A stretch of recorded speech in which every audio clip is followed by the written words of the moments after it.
Spain holds more secrets than it seems. Hidden behind the grandeur of its cathedrals and the colorful festivities are forgotten chronicles, misunderstood signs, and ancient fears left in the rocks and underground. It's a journey into time, where every stone can tell a story that those who feared to write down. The Altamira Caves and their second layer. When 19th century archaeologists first entered the Altamira Hall, illuminated by the flickering light of torches, they saw on the vaults a world created long before humans learned to build cities. Enormous bison, deer, and enigmatic figures, seemingly moving in a dance, were astonishing in their vibrant colors. No one could have imagined then that a century and a half later, another hidden layer would be revealed beneath these images, as if the earth itself had decided to preserve a double memory of its ancient inhabitants. This discovery occurred in the 21st century, when a group of Spanish researchers used infrared scanning technology to analyze pigments. Beneath the limestone layers, not just repeating contours emerged, but entire new scenes painted by hands that possibly predated the first known Paleolithic artists. Some were scratched, others applied with ochre and manganese paints, but their form and style were noticeably different from the classic images of Altamira. The most striking thing was that some of these hidden figures didn't match the anatomy of real animals. Creatures with elongated limbs and double horns were discovered, reminiscent of something from myth, not nature. Scientists cautiously hypothesized that this might represent an early layer of symbolic thinking, where artists conveyed not only the visible, but also an inner representation of the spirit world. When laboratory analysis revealed that the new layer predated the original by approximately 10,000 years, the debate flared up again. Altamira, it turned out, was not simply a gallery of Paleolithic art, but an archive in which humanity was rewriting itself. Some saw this as evidence of two waves of settlement in Iberia, an ancient and a more recent one. Others suggested it represented an unbroken tradition, in which generations of artists added new lines over old ones, without erasing the memory of their ancestors. The handprints were a key detail. They have long been known in the top layer, red silhouettes of hands like the creator's signatures. But beneath them, others were found, smaller, with stretched fingers, as if someone had pressed the hands at different times, or even attempted to convey movement. Analysis of the pigment composition revealed a rare mixture of hematite and charcoal, indicating a unique technique used only in certain regions of Europe. Some researchers have noted a repeating spiral-like symbol found in several areas of the lower layer. Its location coincided with natural rock outcrops, creating the impression of light rotating when viewed by a flickering fire. Perhaps this very sight inspired ancient people to perform rituals associated with the sun, time, or the transition between worlds. There are local legends that Altamira shepherds, as early as the 18th century, heard strange sounds, like the echo of knocking or breathing from the depths. At the time, these were considered fairy tales, but modern geologists confirm beneath the main halls, there really are cavities connected by narrow cracks. Perhaps the ancient artists felt the tremors of the earth beneath their feet and perceived them as the presence of someone else, not visible, but palpable. Archaeologists have attempted to explain why the lower layer was so thoroughly concealed. Some have suggested that a collapse of the ceiling during the Ice Age obscured the old drawings, and that later's descendants accidentally chose the same spot for their own images. Others believe it was a deliberate act, a symbolic overlay of old knowledge with new. Altamira then becomes not just a cave of art, but a unique temple of successive eras, where each civilization left its mark on the previous one, as if asserting its right to speak on behalf of the land. One discovery caused particular excitement.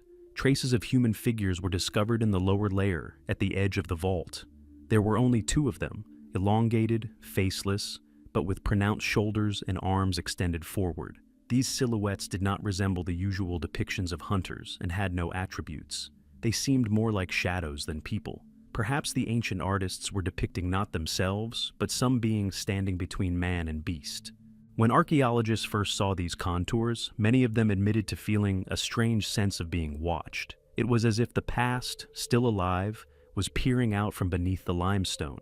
Altamira again reminded them that time is not a straight line, but a circle, where each era breathes beneath the layers of the next. Access to the lower level is now strictly restricted. Entrance is sealed behind hermetically sealed barriers to preserve the microclimate. Replicas of the images can only be seen in scientific reports, but those who have had the opportunity to stand beneath the vault and see the hidden figures say, "The feeling of strange silence and presence is indescribable." This place reminds us that Spain is not only a land of sun and bullfighting, but also a country where the past never truly disappears, merely biding its time beneath layers of stone. Underground city under Toledo. Toledo has long been called the heart of ancient Spain, a city where centuries have layered like the pages of an old book. Here, beneath the cobblestone streets leading to the cathedral, lies something more than just ordinary catacombs. As early as the 19th century, archaeologists discovered the first entrances to underground galleries, but no one suspected that beneath the city lay an entire invisible world, extending deep underground, like a reflection of Toledo in the stone shadows. These passages, vaults, and halls were long considered to be cellars dating back to the Reconquista. However, in the mid-20th century, researcher Antonio Garcia del Valle, while studying archival plans of the city, came across references to a lower quarter that had existed since Roman times. He then proposed that the catacombs of Toledo were merely the upper part of a much more extensive system dating back to the Roman Empire. His conjecture was initially dismissed as a fantasy until a ground-penetrating radar survey was conducted in the early 21st century. Enormous cavities were indeed discovered beneath the central part of the city, at a depth of over 30 meters. Some of them had irregular geometry, resembling man-made halls. Tool marks unlike those of the Middle Ages were found in the walls, and pottery fragments dating back to the 1st century BC were discovered in one of the tunnels. This became the first evidence that underground Toledo has Roman roots, perhaps even earlier.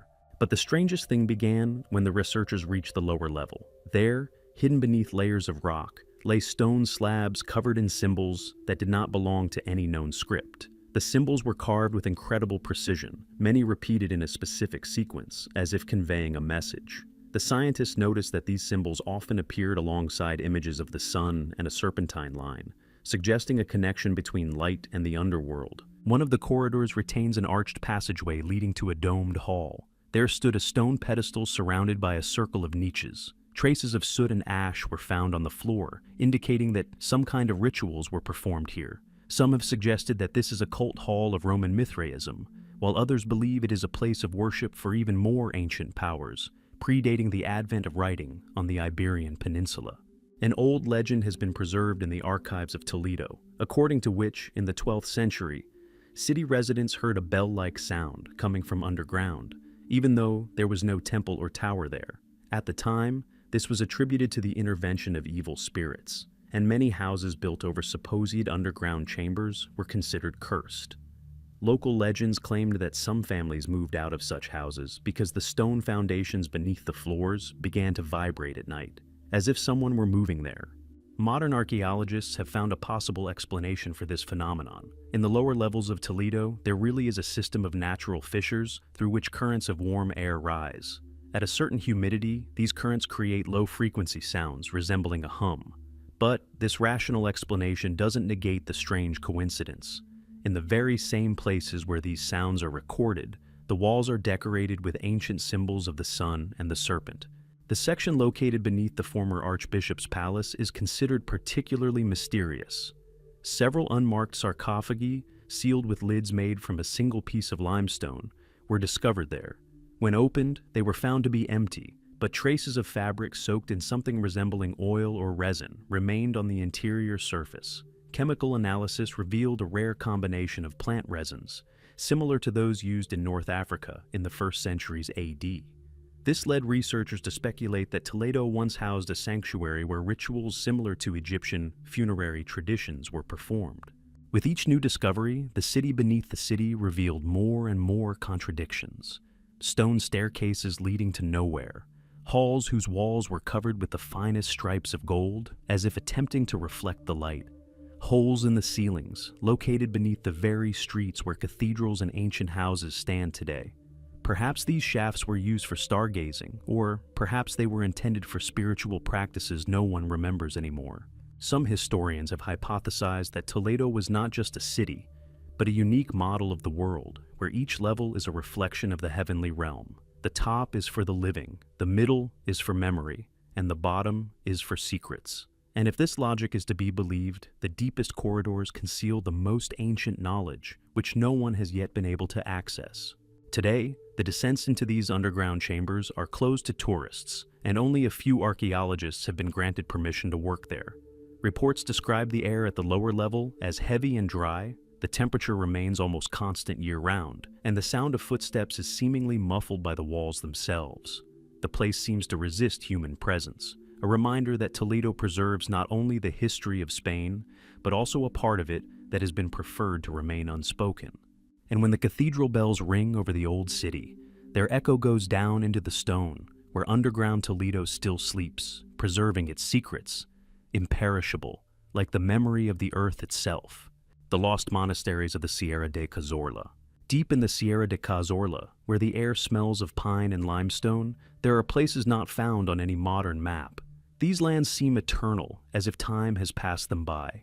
Here, among the cliffs and gorges, monasteries once stood, of which almost no trace remains. All that remains are the fragments of moss-covered walls and the occasional legend of brothers who retreated into silence, never to return. Shepherds were the first to speak of them in the mid-19th century, when they discovered a gate in one of the ravines leading to an underground gallery carved into the limestone. Traces of frescoes remained on the walls, not colored, but painted with a kind of soot, depicting stars, crisscrossing lines, and stylized figures that were more reminiscent of ancient symbols than religious ones. No one could explain their origin, as Spanish monastic architecture of the time was always rich in ornamentation and sacred themes, but here, a strict simplicity reigned, almost unsettling in its silence. When archaeologists first examined these remains, they discovered that the walls and columns had been crafted using a method known only to early Christian monasteries of the 5th century. This meant that the monasteries existed long before the official establishment of the orders known from chronicles. But the strangest thing was that all the buildings seemed to have disappeared at once. The chronicles of neighboring settlements contain no mention of destruction, fires, or the displacement of monks. It was as if they had been erased from history in a single stroke. One of the oldest legends tells of the so-called Brothers of Silence living in these places. They took no vows, accepted no pilgrims, and maintained no households. Their lives consisted of observing the sky and keeping records, which are now lost. It is believed that early astronomical schools may have existed here, where spirituality and science were combined. This explains why symbols resembling star charts have been preserved on the walls of underground corridors, although their accuracy exceeds the level of knowledge of the time. During excavations in the late 20th century, fragments of ceramic vessels engraved with numbers and figures were found. Some researchers have suggested that this was a special monastic measurement system, possibly used to calculate solar cycles. Others have noted that many of the frescoes' lines align with the direction of dawn light on the vernal equinox, indicating the ritual significance of the structures. But the mystery of their disappearance remained. Why were these monasteries standing for centuries suddenly deserted? No one could give a definitive answer to this question. In old Inquisition records, there are several vague references to communities without a cross existing in the southern mountains and professing a silent faith. Perhaps they were the very Brothers of Silence. Some chroniclers claimed that they kept books banned by the church and that a secret order was once issued to destroy their monasteries. Modern researchers find a different explanation. Climate change, slope collapse, isolation from the outside world. But there are also those who believe the monasteries disappeared in a different way, as if they had sunk underground themselves. Indeed, entrances leading to deep shafts filled with stone have been discovered beneath the ruins of some churches. Traces of carving are visible on the walls of these passages, as if someone deliberately sealed the entrance, afraid that what should have remained underground would emerge. At the beginning of the 21st century, an archaeological expedition from Granada discovered a vast cave beneath one of the mountain peaks, within which they found the remains of 7 sarcophagi. They were carved from solid blocks and oriented strictly east-west. No inscriptions, crosses, or ritual signs remained. The lids bore only traces of fire, as if someone had once attempted to open them, or, conversely, scorch them to seal them forever. Local legend says that after sunset, a faint glow can be seen over the mountains, as if the moon were reflected in the rock. Elders claim this is the light of the lamps the brothers left behind as they descended into the depths, and every year on a certain day, when a shadow falls directly over one of the old passages, the air in the gorge becomes thicker, as if the earth itself remembers those who once refused to live under the sun.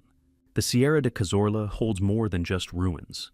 These are the traces of people who chose silence over glory, and the stones that bore witness to their disappearance. Here, every stone seems to hold the breath of those who did not want to be found, and when the wind passes over the peaks, it seems to carry their words, a wordless prayer addressed to eternity. The secretive triangle of the Pyrenees. On the northern border of Spain, among the snow-capped peaks and mossy gorges of the Pyrenees, lies a region shunned by locals since ancient times. It's called Triangle, an area between three peaks where inexplicable events occur. Animals get lost here, compasses break, and at night, a dim glow can be seen on the slopes, emanating neither from fires nor from the stars. This place seems to live by its own laws, ignoring the passage of time and human presence. The first written records of strange phenomena in Triangle date back to the 16th century. One of the monastery chronicles records that a caravan of merchants set out for the mountains from the village of Santa Martio and never returned. Several weeks later, local shepherds found their carts and abandoned belongings on the trail, but no bodies or traces of people were found. This story gave rise to numerous legends about a mountain sinkhole where living creatures disappear. In the 20th century, when scientists began exploring the region, new evidence began to emerge. Pilots flying over the area reported that instruments began malfunctioning, compass needles were spinning, and radio signals were dying for no apparent reason. Several expeditions recorded magnetic field fluctuations several times higher than normal. Geologists attributed this to underground iron deposits, but such concentrations were not found in the rocks. An incident that occurred at the beginning of the 21st century was particularly mysterious. A group of researchers installed equipment to record geomagnetic waves. For the first 3 days, the data was stable, but then the instruments began recording pulsating pulses, repeating every 11 minutes. They resembled a heartbeat, increasing in intensity and then subsiding. Soon, the equipment failed completely. When the scientists ascended to the base, they found the ground around the camp covered in a thin layer of frost, even though the temperature had not dropped below freezing. It was as if the air had suddenly frozen from the inside. Locals claimed to hear sounds resembling a distant choir in Triangle. Sometimes it's a quiet hum, sometimes sharp cries resembling human voices. Shepherds say their cattle avoid these slopes and stop long before the district's border, as if sensing an invisible barrier. Legend has it that the spirits of warriors who died during the time of the ancient Iberians are buried here, and that the land itself preserves their energy. Archaeologists surveying the surrounding area did indeed find the remains of a cyclopean wall on one of the peaks. Constructed without mortar, made of stones weighing several tons, the structure bears no signs of Roman or Moorish masonry, and the stonework techniques are reminiscent of the megaliths of Central Europe. One of the slabs bears an incised symbol of a triangle inscribed within a circle, hence the name of the area. When the sun rises over the peaks, a beam of light falls directly on the center of this symbol, creating the illusion of a glow. Some researchers have suggested that Triangle was an ancient sanctuary where rituals related to celestial cycles were performed. The alignment of the peaks aligns with the winter solstice, and the lines between them precisely point to ancient settlements long since vanished from the map. Perhaps this was sacred geometry, intended to connect earth and sky. However, this cannot explain the magnetic anomalies. Geophysicists note that voids formed by ancient rock movements do exist beneath the area. Some cavities fill with water, forming underground lakes. Under certain conditions, the movement of water and minerals can create electric fields that affect instruments. But why the pulses occur with such perfect regularity, as if someone were turning on an invisible mechanism underground, remains a mystery. There's another version, a mystical one. Folklore from neighboring villages tells of luminous wanderers who come from the mountains and disappear, leaving no trace. They are described as cloaked figures, their faces hidden by hoods, and their hands emitting a faint glow. Sometimes they appear before storms or earthquakes, as if offering a warning. After such visits, residents have found scorched circles and traces of molten rock in the ground. No one knows whether this was a natural phenomenon or something else. Despite attempts to unravel the mystery, Triangle remains a zone of silence. There's no satellite reception, no navigation, and even cell phone service disappears after walking a few kilometers inland. People who've been there report that time loses its normal pace, clocks gain or lose, and the sensations of sleep and wakefulness become confused. Some return feeling like they've only spent an hour in the mountains, when in fact, a whole morning has passed. Today, Spanish authorities officially closed access to the central part of Triangle, declaring it a nature reserve. But researchers who visited before the ban insist that this place is not just a geological anomaly, but an ancient nexus where the forces of earth and sky intersect. And if you peer into the fog above the peaks, you can see how the triangle of mountains outlines an invisible figure in the sky, a sign that seems to remind people that not everything in this world defies explanation. Cryptograms in the monastery of San Juan de la Peña. High in the mountains of Aragon, amid sheer cliffs and pine groves, the monastery of San Juan de la Peña lies hidden beneath a stone vault. Its walls seem to grow out of the mountain, blending so seamlessly with the rock that it seems the monks didn't build it, but carved it directly into the earth. This monastery has long been revered as one of the most mysterious places in Spain, as it was here that inscriptions were discovered that no one has yet been able to decipher. These inscriptions, known as cryptograms, have sparked debate among historians, linguists, and mystics for centuries. The history of these signs began in the late 18th century when, during restoration work, a slab covered in rows of small indentations was discovered under the marble floor of an old corridor. Initially, these were thought to be tool marks, but a closer examination revealed that each indentation was of exactly the same depth and shape. Several more such slabs were later found, all forming a kind of text that was illegible either horizontally or vertically. Scientists hypothesized that it might be a cipher. Experts in ancient languages were brought in, but no known alphabet matched the pattern of the symbols. Moreover, ceramic tablets were found near the slabs, bearing the same indentations, but in a different order. This led to the hypothesis that it might be a counting system, or a calendar. However, it was later discovered that the number of symbols does not correspond to any known cycle, neither solar nor lunar. Some researchers believe the monks of San Juan were attempting to create a universal language free of words and sounds. It has been suggested that these symbols concealed an attempt to express the structure of faith, translating spiritual knowledge into mathematical form. Perhaps this is why some slabs feature drawings of circles and triangles, as if the monks were combining religion and geometry into a single message. But there's another theory. Old chronicles from the 14th century tell of stone books, supposedly kept in the monastery's dungeons and brought from the east. If true, the cryptograms could have been copies of an unknown script brought to Spain by pilgrims or crusaders. Some signs do resemble cuneiform, but the structure of the text remains unique.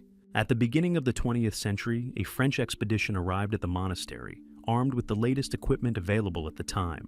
They noticed that some of the slabs were emitting a weak magnetic field, as if metal were hidden within the stone.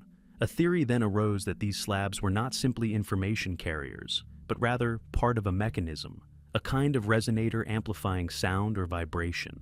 Perhaps the monks used them for meditation, or to create a special acoustic effect during prayer. One of the monastery's halls truly has unusual acoustics. If you speak a word in the corner, the echo reverberates under the dome, forming a long, drawn-out sound. Acoustic researchers confirm that the room's architecture is designed to enhance resonance. Whether this is a coincidence or a deliberate design remains a mystery. Locals still tell stories of nighttime glows in the monastery's windows, even though it is no longer in use. They say that sometimes a quiet chant can be heard from within, as if the walls remember the prayers that were uttered here many centuries ago. When attempts were made to open the lower catacombs in the 20th century, landslides blocked the way. Some passages collapsed, and further exploration was abandoned. But even among the discovered fragments, there's one that's particularly troubling. On one of the slabs, lying apart from the others, is a symbol carved resembling a human face, devoid of eyes. It appears to be looking into the stone rather than outward. Beneath it is a word carved that cannot be deciphered, but linguists suggest it could mean witness. Perhaps this imagery reflects the meaning of the entire cipher. The monks were attempting to convey not a message, but the very idea of vision, understanding without sight, knowledge without words. When modern laser scanning was conducted at the monastery, it was discovered that the symbols were not randomly placed. When their lines were connected, a figure emerged remarkably similar to the constellation map, visible over Aragon in the 12th century. This raises the question, Were the cryptograms a means of recording the celestial order linking the monastery to the cosmos? San Juan de la Peña stands in the shadow of the mountain, as if sheltering itself from the sunlight. Its walls are a page inscribed with the thoughts of an ancient man seeking to understand the language of the world. Perhaps these incisions were never intended to be read. Perhaps they were a prayer addressed not to God, but to time itself. And if one day someone does decipher these cryptograms, perhaps they will hear not words, but a sound, low and drawn out, the same one that still echoes beneath the monastery's stone vault. The Phantom Monastery in Montserrat. Montserrat rises above Catalonia like a stone tooth cutting through the sky. Its jagged peaks resemble frozen waves, and in the fog they seem alive. For centuries, a sacred place stood here, a monastery considered the heart of the Spanish faith.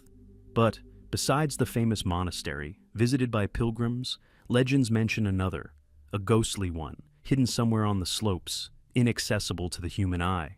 The existence of a second monastery was first mentioned in the 16th century. Old chronicles reported that a group of monks disappeared during a storm while descending into the valley. Their bodies were never found, but several shepherds claimed to have seen glowing windows among the rocks days after their disappearance. Since then, this place has been known as a ghost monastery, appearing only to those who seek it not for glory, but for truth. In the 19th century, explorer Ramon Font, while studying old maps, noticed that some publications mentioned a structure called the Second Hermitage. He went into the mountains and spent several weeks there. When Font returned, he looked exhausted and barely spoke. A short entry was found in his diary. "I heard bells, but I saw no walls." This phrase became one of the first modern accounts of a phenomenon that would later be associated with Montserrat. Over time, the stories multiplied. People who spent the night in the mountains said that at night, reflections rose from the fog like candles in windows. Sometimes chants were heard, even though no one was nearby. Even climbers skeptical of such stories admitted that at certain hours, a strange vibration was felt in the rocks, as if an invisible organ were playing a note too low for human hearing. Scientists attempted to explain the phenomenon by natural factors. Geologists pointed to cavities in the rock that, when blown by the wind, could create acoustic resonances. Physicists suggested that light reflection from wet rocks could create the illusion of a glow, but no theory explained the fact that the phenomenon was observed only on certain days of the year, specifically when the sun rises directly over Montserrat's central peak. There's an old legend that a second monastery was built in the 11th century, when some of the brethren abandoned the main monastery. These monks, it's said, considered the temple too rich and decided to retreat to the mountains to serve in solitude. They chose a spot between the rocks where sunlight fell only a few hours a day. There, they carved out cells and created a small sanctuary hidden from view. Over time, it was forgotten, and only rare mentions of stone enclosures remain in pilgrims' records. When geophysical surveys began on Montserrat in the 20th century, an anomaly was indeed discovered beneath one of the slopes, a huge cavity filled with dense air. An attempt to penetrate it was unsuccessful. The passage was too narrow, and a collapse began within hours. Access to the area has since been prohibited. However, instruments detected weak electromagnetic pulses matching the frequency of bell ringing. Locals say that sometimes during evening services at the original monastery, a distant echo is heard, as if another church somewhere in the mountains is responding. Priests prefer not to discuss these coincidences, but several monks have admitted to hearing a second ringing. One of them once said that this ringing comes not from far away but from deep within, as if the rocks were praying with them. A story that occurred in the mid-20th century attracted particular attention. A group of tourists got lost in the fog and, trying to find their way, saw a light in a crevice. They approached and made out the silhouettes of arches and columns, illuminated by a soft glow. When one of them stepped forward, the light faded, and before them lay only a wall of stone. They all later claimed to have seen the same thing, a building with a dome and a cross standing in the void. Some esotericists claim that Montserrat is an energetic nexus connecting earth and heaven. They believe the Phantom Monastery exists in another reality, and from time to time, the boundary between worlds becomes thinner, allowing reflections of the invisible to be glimpsed. These ideas are often dismissed as mystical, but even among scientists, there are those who acknowledge that Montserrat possesses unique geophysics, where magnetic currents create conditions for optical and acoustic illusions found nowhere else in Europe. And yet, there remains something more than science can explain. Everyone who has been to Montserrat speaks of a sense of silence that doesn't frighten, but rather calls. When the sun sets, the peaks are bathed in golden light, and it seems as if the mountain itself is breathing. Perhaps it is then that, between the layers of time and space, that very monastery emerges, not from stone, but from memory. He doesn't appear to be found. He reminds us that faith, like light, can exist even where there are no walls. And perhaps that's why Montserrat remains a symbol of Spanish mystery, a place where the boundary between the earthly and the heavenly remains barely discernible. The mystery of the burial of the Count of Villafuerte. In the heart of Old Castile, where the hills are covered with ancient oaks and roads lose themselves among abandoned estates, stands the dilapidated palace of the Villafuerte family. Its facade is chipped by time, the windows are boarded up, but inside, a whiff of former wealth still lingers. Nobility once gathered here, music played, maids carried silver plates, and torches burned on the walls. But after the death of the last count, in the mid-18th century, everything changed. It is said that, on the night of his burial, a light like the northern lights shone over the estate, and since then no one has been able to find his grave, although his tombstone remains. The history of the Villafuerte family dates back to the 15th century. They were a family of warriors and patrons of the arts, equally devoted to the crown and their own pride. The last of their number, Count Alejandro de Villafuerte, was distinguished by his strange character. He avoided court intrigues, avoided guests, and spent the last years of his life in a closed circle of servants and scribes, working on a book that has never been found. According to legend, he believed that a person can leave a mark if they learn to capture not words, but thoughts themselves. When the Count died, his body was taken to the family chapel, located at the foot of the hill. The burial took place in the presence of a few witnesses, a few priests and servants. Since then, no one has opened the tomb. However, several decades later, one of the descendants, determined to reconstruct the family history, ordered the sarcophagus opened to ensure its safety.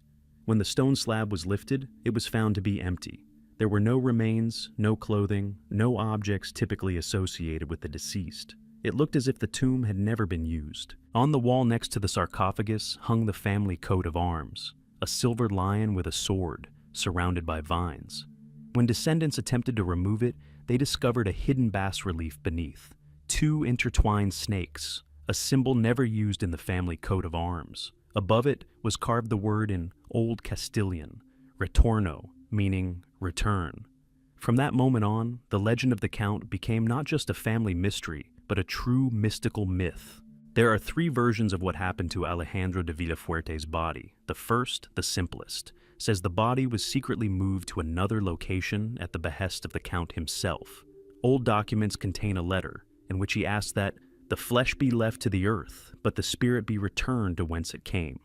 This may have been a metaphor, but it was taken literally. The second version claims that the Count's remains were stolen to sell the jewelry, but nothing of value was missing from the tomb, as there was nothing there.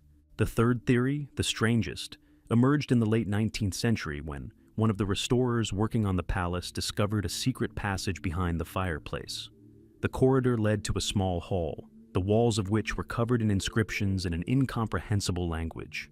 In the center stood an empty sarcophagus, carved from dark marble. Its lid was the same shape and size as the one in the family chapel, as if someone had created an exact replica. The idea then arose that the Count's true tomb was hidden here, within the house, and that his body had never left its walls. In the 20th century, archaeologists conducted an examination of the hall. Radiocarbon dating revealed that the sarcophagus was created no later than the 17th century, long before the Count's death. A barely discernible handprint was found on the lid, as if someone had touched the stone while it was still soft. Chemical analysis of the surface revealed traces of a rare mineral, similar to that used to make paints for the frescoes of the monastery of San Juan de la Peña. This coincidence gave rise to a new theory. The Count was associated with an order that studied secret symbols and ancient languages, and his burial was part of a ritual whose meaning has been lost. A record preserved in the Inquisition archive mentions de Villafuerte's name in the context of an investigation into metaphysical practices. It states that he observed the forms of light and shadow, seeking to capture the moment when the soul separates from the body. This gave rise to the belief that the Count was attempting to unravel the mystery of death not as an end, but as a transition. Therefore, his disappearance began to be perceived as an experiment, as if he had chosen the method of disappearing himself, leaving only a sign of his presence. Testimonies from subsequent generations only deepened the mystery. In the early 20th century, one of the estate's caretakers reported hearing footsteps at night in the hall where the coat of arms hung. Sometimes he would see the glow of a candle and hear what sounded like someone turning the pages of a book. When the caretaker ventured in, he would find the sarcophagus open, its lid lying nearby on the floor. Not a single lock had been forced, not a single door open. Today, the Villafuerte Palace stands abandoned, and the entrance to the chapel is barred. Scholars who have attempted to study the tomb acknowledge that the architecture of the underground chamber defies conventional standards. Its vaults form a perfect dome, reflecting even a whisper. If a word is spoken, it echoes back, as if someone were repeating it from within the stone. The Count's mystery remains unsolved. Some believe he faked his death to withdraw from the world and complete his quest alone. Others believe he was a victim of his own experiments and dissolved into the very light he was trying to study. Still others claim he still guards his home, not with his body, but with what remains of a person after their last breath. When clouds gather over Castile, lightning often strikes the Villafuerte hill, and for a moment, the old coat of arms carved on the facade flashes silver. Locals say this is the Count's sign, not of vengeance or fear, but of reminder. After all, the mystery of his burial has long ceased to be a question of where his body lies. It is the story of how a man tried to conquer oblivion and perhaps truly overcame death, leaving his presence not in the earth, but in the stone itself, which never dies. Tower of the Winds in Zaragoza. On the outskirts of Zaragoza, where the modern city meets the ruins of the old quarter, rises an ancient tower known as the Tower of the Winds. Its appearance is unusual, an octagonal base, narrow windows facing the cardinal directions, and a dome pitted with the marks of time. No one knows exactly when it was built. Archives contain references to the tower as early as the 12th century, but some masonry elements are clearly of Roman origin, and the underground vaults are even older. Locals have long believed that this is not just an architectural structure, but a place of power, capable of hearing the breath of the wind and predicting the fate of the city. The first scientific study of the tower took place in the mid-19th century. The architect Del Campo noted that its shape mirrored the principles of ancient observatories. Each bay and each window was positioned to detect the wind direction during specific months of the year. He recorded that when the north wind blew, the stone walls emitted a quiet hum, similar to an organ note, while when the south wind blew, they produced a low, vibrating sound, like breathing. These phenomena could not be explained solely by the structure of the building, as there were no pipes or cavities within to create resonance. Later, researchers discovered a system of narrow tunnels extending to a considerable depth beneath the tower. They connect at the center, forming a circular chamber with a domed vault, where the temperature and humidity remain constant year-round. Ancient holes were found in the floor, from which air rose, as if the tower itself were breathing. When they first descended, one of the participants noticed that even in complete calm, the torch flame began to flicker, as if an invisible force were passing through the walls. There are ancient records indicating that, in the 16th century, the tower was used as a weather observation point. Monks from a nearby abbey kept diaries there, noting when the wind changed direction and linking these changes to political events. They believed the tower foretells wars and crop failures, diseases and storms. After several of their prophecies came true, the authorities banned such observations, fearing civil unrest. Over the centuries, the tower became steeped in legend. It was said that a spirit who controlled the winds lived beneath the dome, and that if you stood at the entrance at night, you could hear its call. Travelers reported that during strong storms, a bluish glow would flare up inside the tower. Scientists attribute this to the electrification of the air, but locals believe it is a manifestation of the power contained within the stone. In the early 20th century, archaeologist Manuel Romero excavated the base of the tower and discovered foundation remains dating to the Roman period. Among the rubble was a fragment of a marble slab with an inscription mentioning the word aura. This Latin name can be translated as breath or breath. It's possible that a sanctuary dedicated to the deity of the winds originally stood on this site. Later, Arab builders who came to Spain may have used the old foundation, constructing a new building on top of it, giving it an octagonal shape, symbolizing the balance between earth and sky. The tower's acoustics are particularly interesting. Modern engineers have measured sound vibrations and found that its walls amplify frequencies corresponding to the range of human breathing. When the wind blows in a certain direction, a rhythm reminiscent of inhaling and exhaling can be heard inside. This has led to the theory that the tower was created not as a defensive structure, but as an instrument, a huge musical resonator used for rituals. Perhaps art and science, faith and physics merged here. As for the ancients, the boundaries between them were non-existent. However, among the Zaragoza archives, there is one record that still stirs controversy. An old city council report from the 17th century mentions that during strong winds, the tower spoke a wordless language. Witnesses claimed to be able to discern phrases resembling prayers within. The clergy then declared the structure heretical and ordered the lower passages to be sealed. After this, the sounds ceased. Only in the late 20th century did researchers attempt to clear one of the tunnels, but after just a few days of work, a collapse forced them to abandon the excavations. Locals still believe the tower hears everything that happens around it. They say that on the eve of important events, before floods or earthquakes, the stones begin to hum. People feel a slight vibration, as if the heart of the city were beating faster. Some claim to have seen a pillar of light above the dome, as if the tower itself were sending a signal to the sky. Today, the Tower of the Winds has become a subject of scientific interest. A group of Spanish physicists conducted nighttime studies using ultra-sensitive microphones. The results were unexpected. Low-frequency sounds were indeed recorded inside the tower, matching the rhythm of changes in atmospheric pressure. This led to a bold hypothesis. Perhaps the tower's builders created an ancient barometer capable of predicting weather changes long before the invention of scientific instruments. But even this doesn't explain everything. Why does the structure react not only to the wind, but also to human presence? Experimenters note that when people enter, the acoustic pattern changes, as if the tower is listening. Perhaps its geometry conceals not only physics, but also memory. The memory of those who stood at its base for centuries, listening to its breath. As the sun sets, Zaragoza is bathed in a reddish light, and the tower seems alive. Its walls catch the last gusts of wind, and at that moment, a quiet, drawn-out sound can be heard, as if the earth itself were speaking a language humans have long since forgotten. The Tower of the Winds remains a reminder that sometimes a secret lies not in the stars, but in the very air passing through stone, carrying the echoes of centuries. The archives of the Inquisition, which disappeared in the 19th century. In the old part of Madrid, not far from the Plaza de San Domingo, there once stood a building that was rarely mentioned.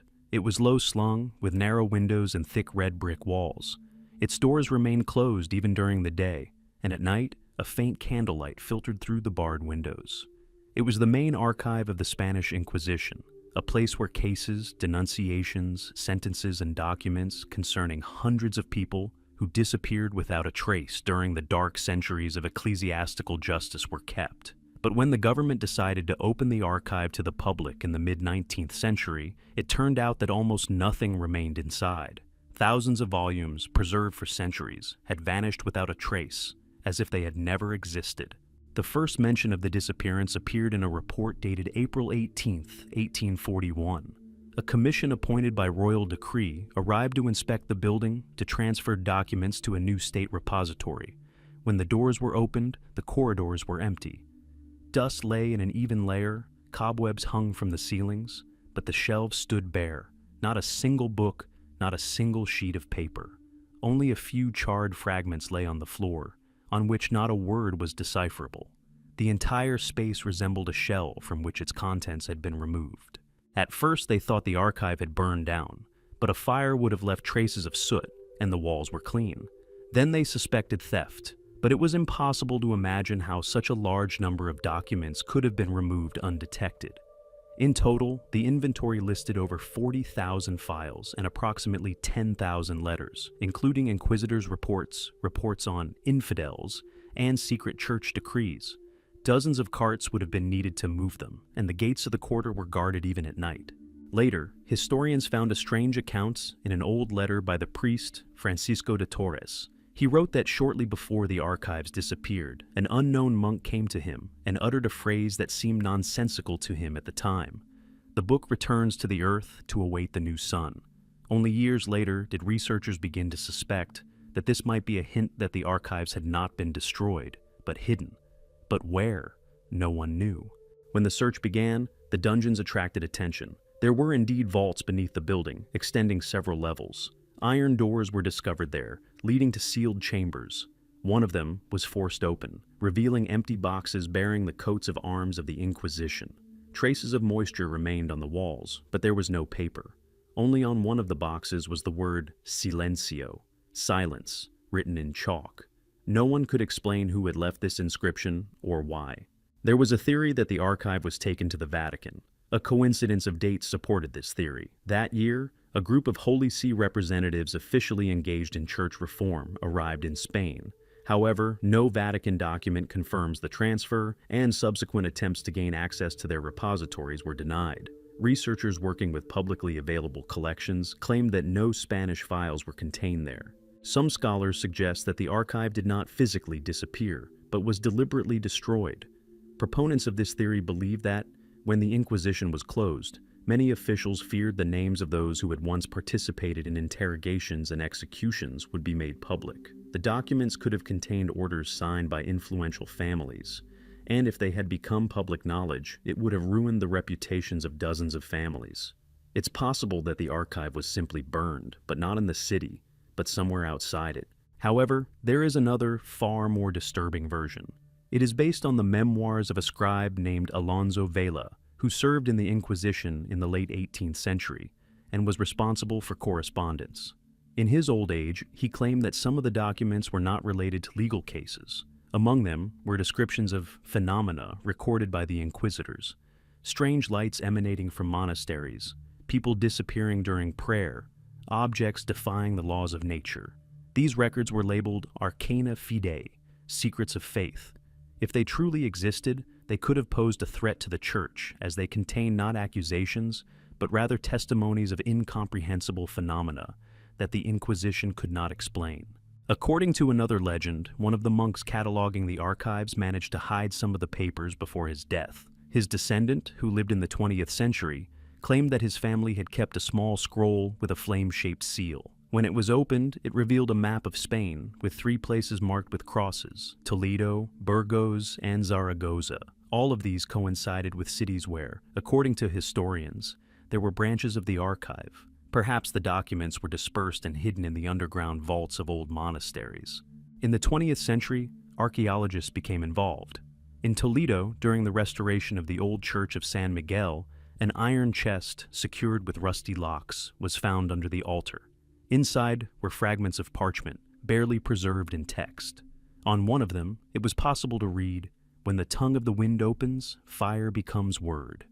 There was no context or date, but the lines were written in the same handwriting used by the scribes of the Inquisition. This was the first real evidence that at least part of the archive might have survived. This discovery sparked a new wave of rumors. It was said that the archive hadn't simply disappeared, but had been moved to a place where fire and wind converge, perhaps underground thermal springs, or the Tabernas Desert, where ancient caves lie hidden beneath thick sand. There were even reports of strange discoveries: stone slabs engraved with texts resembling court orders, but written in symbols no one recognized. Today, the building that housed the archive no longer exists. A small park now stands in its place, and modern utilities run underground. But archaeologists who have examined the soil claim that deeper, impassable tunnels remain, filled with construction debris. Magnetic field fluctuations are periodically detected in these tunnels, as if metal were still present. Perhaps these tunnels still contain boxes covered in the dust of centuries, containing a history that was preferred to be forgotten. The Inquisition's archives have become a symbol of how easily a people's memory can be erased. Spain has lived through centuries of light and darkness, but it is in the disappearance of these documents that many see the final line between past and present. Perhaps the archives have not been destroyed. Perhaps they simply await the moment when humanity is ready to hear what it once considered heresy. And as the wind blows through the streets of Madrid, passing through the grated canals, it seems to carry a quiet whisper, an echo of voices once inscribed in books that have vanished but not been silenced. Firestones of La Mancha. Amid the endless plains of La Mancha, where the wind swirls dust over dry roads and the horizons seem endless, there's a place locals call the Valley of the Firestones. At first glance, it's just a cluster of hills covered in scrub, but beneath their surface lie deposits of rock that emit a faint heat even at night. Ancient chronicles mention them as early as the 16th century, describing strange flashes of light that appeared after thunderstorms. Scientists have repeatedly attempted to explain this as a natural phenomenon, but the more they studied it, the more it became a mystery, defying both geology and physics. The first official expedition took place in 1893. Geologist Rodrigo Valdez, a skeptic known for his precise observations, wrote in his diary, "At night, the earth burns from within." He described the rocks as emitting a dim reddish glow that persisted even after rain. When the explorers attempted to collect samples, they found them cold to the touch, despite the warm surrounding soil. This discrepancy became the first in a series of unexplained properties of the valley. It was later discovered that the light is not constant. Sometimes it disappears for decades, then suddenly returns, accompanied by a subterranean rumble. In the 20th century, locals reported hearing a drawn-out sound, similar to breathing, emanating from underground before an earthquake or storm. Some claim to have seen tongues of blue flame rise from crevices at night. These accounts were long considered folklore, until, in the mid-20th century, engineers drilling for a water supply encountered abnormally high levels of heat radiation from the deep layers. When scientists began analyzing the rocks, the results baffled them. The stones were composed of quartz, feldspar, and rare minerals, but contained no radioactive elements capable of generating heat. Moreover, when crushed and cooled, the glow disappeared, only to reappear when several fragments were combined. This led the researchers to believe that the phenomenon was not related to the chemical composition, but to the structure of the rocks themselves, which could accumulate and release energy. Some suggested that a source of electromagnetic waves existed underground, interacting with the rocks like a natural battery. However, archaeologists were interested in something else. Traces of ancient settlements were found around the valley, and on some rocks were carved symbols resembling stylized lightning bolts and spirals. Radiocarbon dating showed that these images were over 3,000 years old. It seems the ancient inhabitants were already aware of the valley's unusual properties and may have revered it as a sacred place.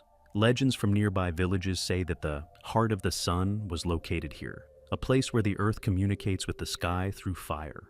In the mid-20th century, archaeologist Jose Martinez discovered the remains of a circular sanctuary beneath one of the hills. In the center was a stone altar, surrounded by a circle of baked stones. At the base of the sanctuary, a tunnel was discovered leading to a small cave, the walls of which were covered with a thin, glassy crust. It looked as if the stone had been melted by an unknown heat. However, the melting point of granite is too high for such a thing to have occurred naturally. The hypothesis of an ancient meteorite was then put forward. However, no traces of iron or nickel, the invariable companions of meteorite falls, were found in the soil layers. Later, a theory emerged about underground gases igniting upon contact with air. However, air analysis showed no flammable impurities. Furthermore, the glow was often observed without any odor or smoke, and sometimes even in complete calm. Then, speculation began about the piezoelectric effect. Compressing quartz can indeed cause an electrical discharge. If there is movement of rocks underground, the friction of the crystals can create the glow. But this explanation ignored the fact that the phenomenon sometimes occurs without seismic activity. At the beginning of the 21st century, continuous monitoring equipment was installed in the valley. Cameras recorded flashes of light emanating from the ground, but no instrument pinpointed the source. Only electromagnetic wave sensors detected short pulses resembling signals. Their frequency matched fluctuations recorded in other parts of the planet, in areas where ancient megalithic structures had been discovered. This coincidence gave rise to a bold idea. Perhaps the ancient builders were aware of such anomalies and chose powerful sites where the Earth's energy was released. There's an ancient legend that a man who could light stones lived in these parts. He could supposedly strike the ground with a staff, and a flame would erupt in response. The legend seems like a fairy tale, but scientists have found evidence that fire-related rituals were performed here in ancient times.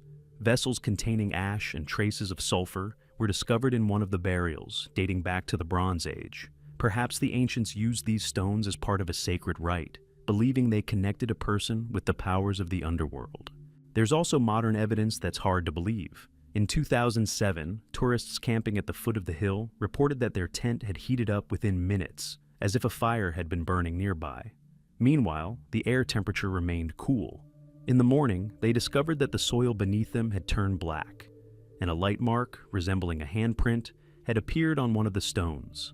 Scientists couldn't find an explanation, as the stone hadn't been melted, only changed color. Today, the valley is closed to the public, and access is limited. But at night, especially in summer, you can see lights flickering in the distance above the ground, like the breathing of the sleeping earth. Scientists call them plasma discharges, and locals still believe they are the heart of an ancient fire, still beating beneath the stone. The firestones of La Mancha remind us that Spain holds not only the traces of empires, but also the memory of powers older than history. Here, light and darkness intertwine, creating a flame that does not consume, but preserves mystery. And perhaps it is in these quiet hills, beneath the heat of the eternal sun, that lies the answer to the question of how man first discovered that the earth is alive and capable of self-luminescence. Goya's missing paintings. The story of Francisco Goya has long been emblematic of the Spanish genius, an artist who rose from court painter to witness to human darkness. His canvases capture the pain, fear, and rebellion hidden beneath the surface of Spanish society in the 18th and early 19th centuries. But in the shadow of his fame lives a story that few speak of. Several of the master's paintings, mentioned in letters, diaries, and memoirs of his contemporaries, have never been found. They seem to have vanished from time, leaving only hints, as if the artist himself hid them from the world, waiting for the time when they could be understood.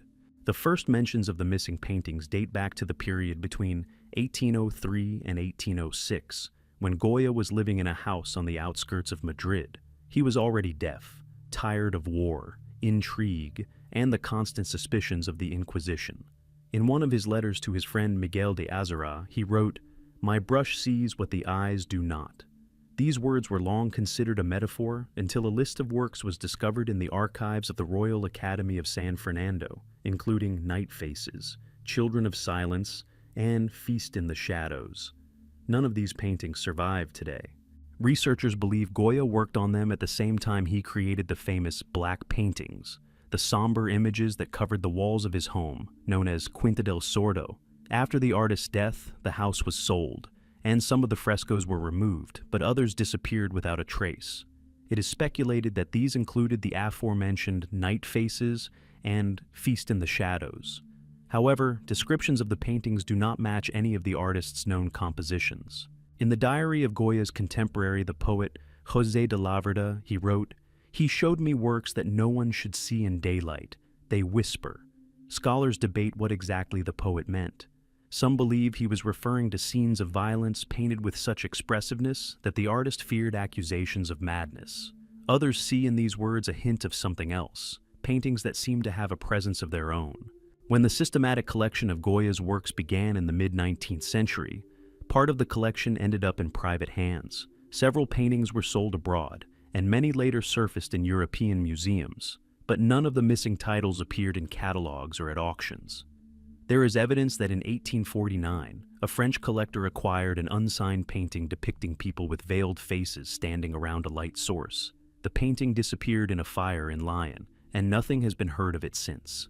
A 20th century discovery generated particular interest. An old wooden panel containing a fragment of an image executed in a technique characteristic of Goya was discovered in a private collection in Zaragoza. It depicted a child's hand holding a candle with a shadow cast on the wall. X-rays revealed another image beneath the paint, an eyeless face painted directly over the background. When experts compared the brushstrokes with authentic works by the artist, the resemblance was almost perfect. However, the painting ended in a fragment, as if part of a larger canvas. Researchers suggested that it might have belonged to the Children of Silence series. Psychologists and art historians have long noted that Goya perceived painting as an act of revelation, not just art. He painted not what he saw, but what he felt. In his final years, his works became almost visionary, a world where the human became illusory. Some experts believe the missing paintings were too personal, perhaps painted during illness or visions, and his family simply destroyed them after his death. However, there is no evidence to support this destruction. In the 21st century, archivists at the Royal Academy discovered a curious detail. Goya's correspondence with his student Eugenio Lux mentions a black cycle consisting of 12 paintings. Only 10 are known. The remaining 2 are not listed in any inventories or correspondence. In one letter, the artist wrote, "2 will remain with me. They are not for human eyes."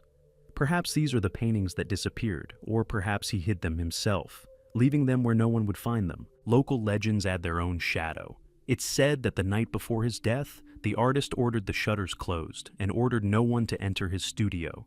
Servants claimed to hear rustling sounds and quiet laughter, as if someone was speaking to him. When they entered the morning, the artist was unconscious and 2 canvas-wrapped frames lay on the floor. After Goya's death, they were taken away with his belongings, and the trail was lost. Several years later, an abandoned box containing the remains of the canvases was found on the road from Bordeaux to Zaragoza, but they were so damaged that the image was impossible to discern. Some researchers believe the paintings may have been deliberately hidden. At the time, the church strictly monitored any manifestations of blasphemous art, and Goya was already under suspicion for his etchings. He may have buried the paintings somewhere in the garden or hidden them within the walls of his house to avoid danger. The house was later demolished, and if the paintings were indeed left inside, they may have been lost forever beneath layers of earth. And yet, every few decades, someone comes forward claiming to have seen one of the missing paintings. Some speak of a canvas depicting faceless figures, others of a scene in which people dance around an invisible light. All descriptions share one thing, a sense of presence, as if the viewer's gaze becomes part of the painting. Such was Goya's style, not to observe, but to compel one to look within. Today, the Prado Museum holds a copy of the letter in which the artist wrote, "My paintings do not disappear, they wait." These words sound like a prophecy. Perhaps the missing canvases truly are waiting somewhere, in an old house, in a forgotten chapel, or perhaps in the depths of the Spanish earth, where darkness and light merge into an eternal palette. And if one day they are found, the world will once again see what Goya was trying to show. Not people, but the very shadow of the human soul, reflected in paint that never ages because it is painted with fear and truth. Moorish Library of Granada. In the south of Spain, where the Sierra Nevada mountains descend to valleys scented with the scent of oranges, stands a city whose stone holds the breath of the East. Granada is the last stronghold of Moorish culture, a place where the wisdom of Islamic scholars and the secrets of Andalusian mystics once merged. Among all the stories associated with this city, one stands out as a special shadow, the legend of a library that vanished the night the Christians captured the Alhambra. It is said that its walls held books capable of changing our understanding of the world, but after the fall of Granada in the late 15th century, not a single scroll, not a single page, remained. According to the chronicler Hernando de Bassa, the library was located near the Nasrid Palace and belonged to Emir Abu Abdullah al-Ahmar, the last Muslim ruler of Andalusia. Its walls were decorated with mosaics, stars shone on the ceiling, and cedar shelves lined the halls, holding scrolls brought from Cordoba, Damascus, and Cairo. It housed the works of philosophers, alchemists, physicians, and astronomers, more than 20,000 manuscripts. When Christian troops entered the city, the library stood untouched, but within days it had disappeared. The first theory among historians was that the library had simply been burned. It's well known that the Inquisition waged a campaign to destroy Muslim texts. But the odd thing is that the reports of the fires in Granada at that time contain no mention of such a huge number of books burning. There are no smoke trails, no descriptions of fires. Moreover, many eyewitnesses claimed that the building housing the library was never destroyed. It simply stood empty. The first legends emerged in the 16th century. Locals recounted that a few days before the city's fall, a column of camels, accompanied by men in dark cloaks, approached the walls at night. They entered the library and never emerged. The next morning, the building was empty. From then on, rumors persisted that the books had been secretly removed and hidden somewhere in the mountains to protect them from the Inquisition. Several centuries later, mention of chests sent to the east was indeed found in the monastery archives, but their contents were not specified. Archaeologists working in the Alhambra area repeatedly found fragments of charred pages with Arabic script. Analysis showed that the paper and ink were from that period, but the text contents could not be determined. Some scholars believe the library may have been divided, The religious books were destroyed, while the scholarly works were transported to secret collections, perhaps even to North Africa. However, no records of the acquisition of such a significant collection have been found in any Maghreb archives. Historians have been particularly interested in the mention of the Book of Lights, a manuscript supposedly kept in the library. One ancient catalog describes it as a work combining astronomy, geometry, and mysticism. It argued that the stars are not mere bodies, but reflections of events occurring on Earth. According to legend, the Book of Lights could predict earthquakes and wars by calculating the positions of the planets and the rhythms of time. If such a manuscript truly existed, it could have been destroyed as heresy. However, no surviving document from the time mentions its seizure. In the 17th century, the monk Diego Sanz de Montalban, studying the Alhambra archives, claimed to have found an old door in the dungeons leading to a walled-up hall. When he tried to open it, he heard a strange sound from within, like the rustling of pages. Frightened, the monk ordered the passage sealed again. His notes were long considered a fabrication, until, in the 20th century, archaeologists clearing the palace's cellars discovered an underground corridor leading to an unknown chamber. The entrance was blocked by rubble, but instruments revealed a cavity behind the wall. What lies within remains unknown. Some researchers believe the library was not simply a repository of knowledge, but a kind of university. According to Arabic sources, it housed scholars who mastered not only the sciences, but also the art of memory, a special technique that allowed one to memorize vast amounts of information. Perhaps some of this knowledge was the source of the fear of the library. After all, if a person is able to retain something forbidden, then they themselves become a living book. In the 20th century, during the restoration of one of the Alhambra's halls, workers discovered a ceramic vessel in the wall containing a fragment of parchment. It bore lines reminiscent of a map, showing Granada connected by straight lines to other cities: Toledo, Cordoba, Seville, and Cairo. Perhaps this was a route along which books were exported, or perhaps a symbolic representation of the path of knowledge from west to east.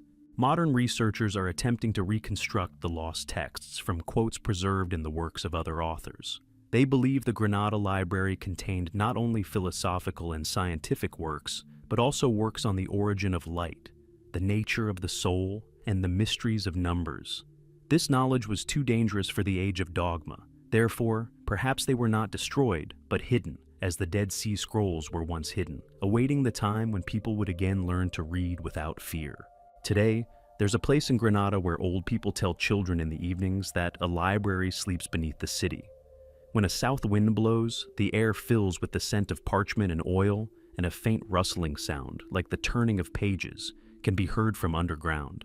Perhaps it's just a figment of my imagination, or perhaps the city's memory truly lives on, waiting for those who can hear its voice.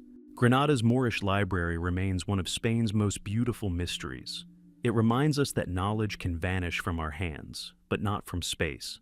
And as the sun sets on the domes of the Alhambra, its light reflects off the mosaics, just as it once did off the polished pages of lost books, wherein was written what people feared to understand too soon.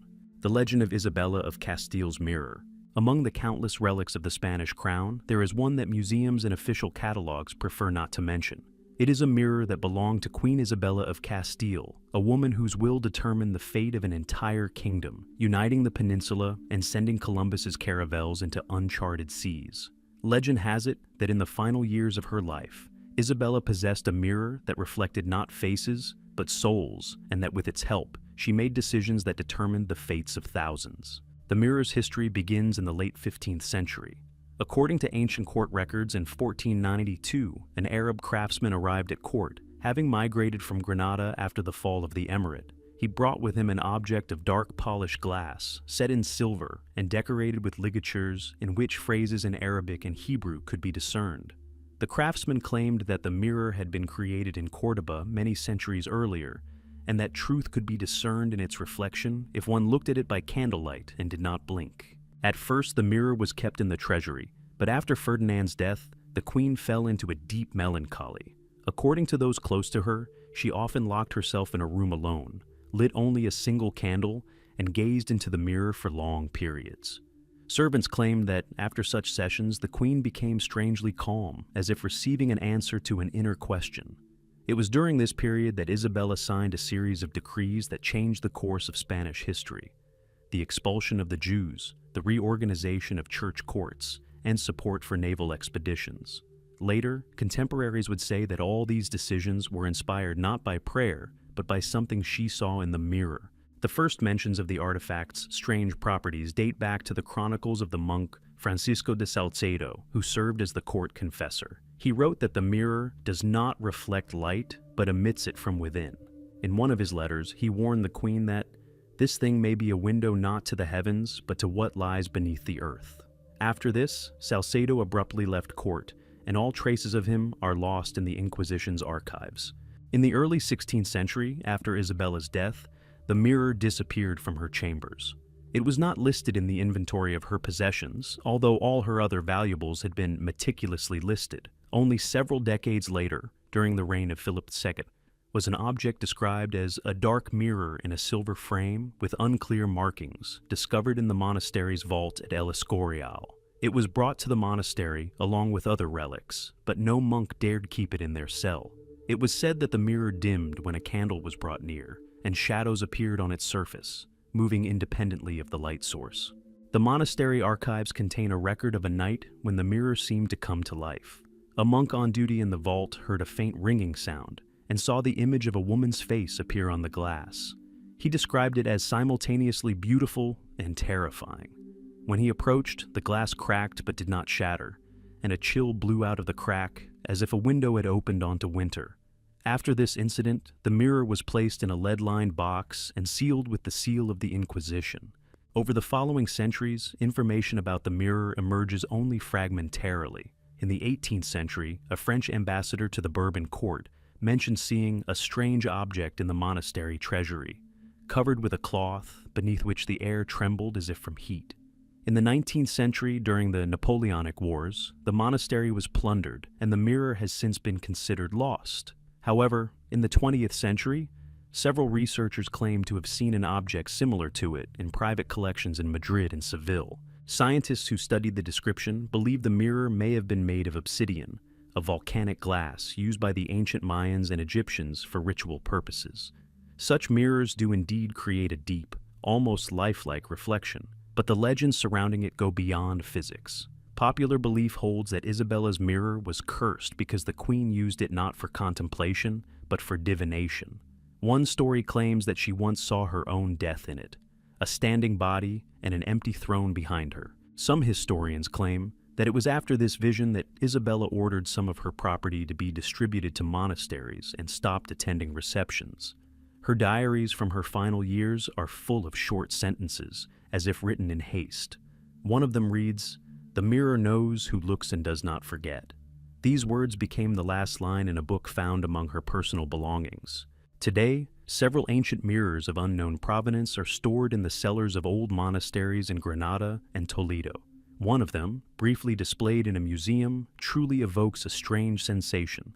The reflection seems delayed, as if lingering for a moment. Scholars attribute this to the unevenness of the surface, but visitors claim to have seen figures in the reflection that weren't there. After several such incidents, the mirror was removed from display, and its current whereabouts are unknown. The legend of Isabella's mirror has endured through the ages not because it possessed miraculous powers, but because it reminded people that power and knowledge are reflections of the same light.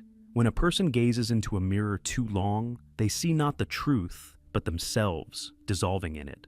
And perhaps this is why the Queen, who managed to unite Spain and open the way to the New World, at the end of her life saw not glory, but the darkness from which emanated the cold gleam of her mirror. Today, Isabella's crown, letters, portraits, and sword can be seen in Spanish museums, but the mirror itself is missing. Perhaps it rests in one of the monastery's vaults, or, as the old monks say, its surface has been consumed by time.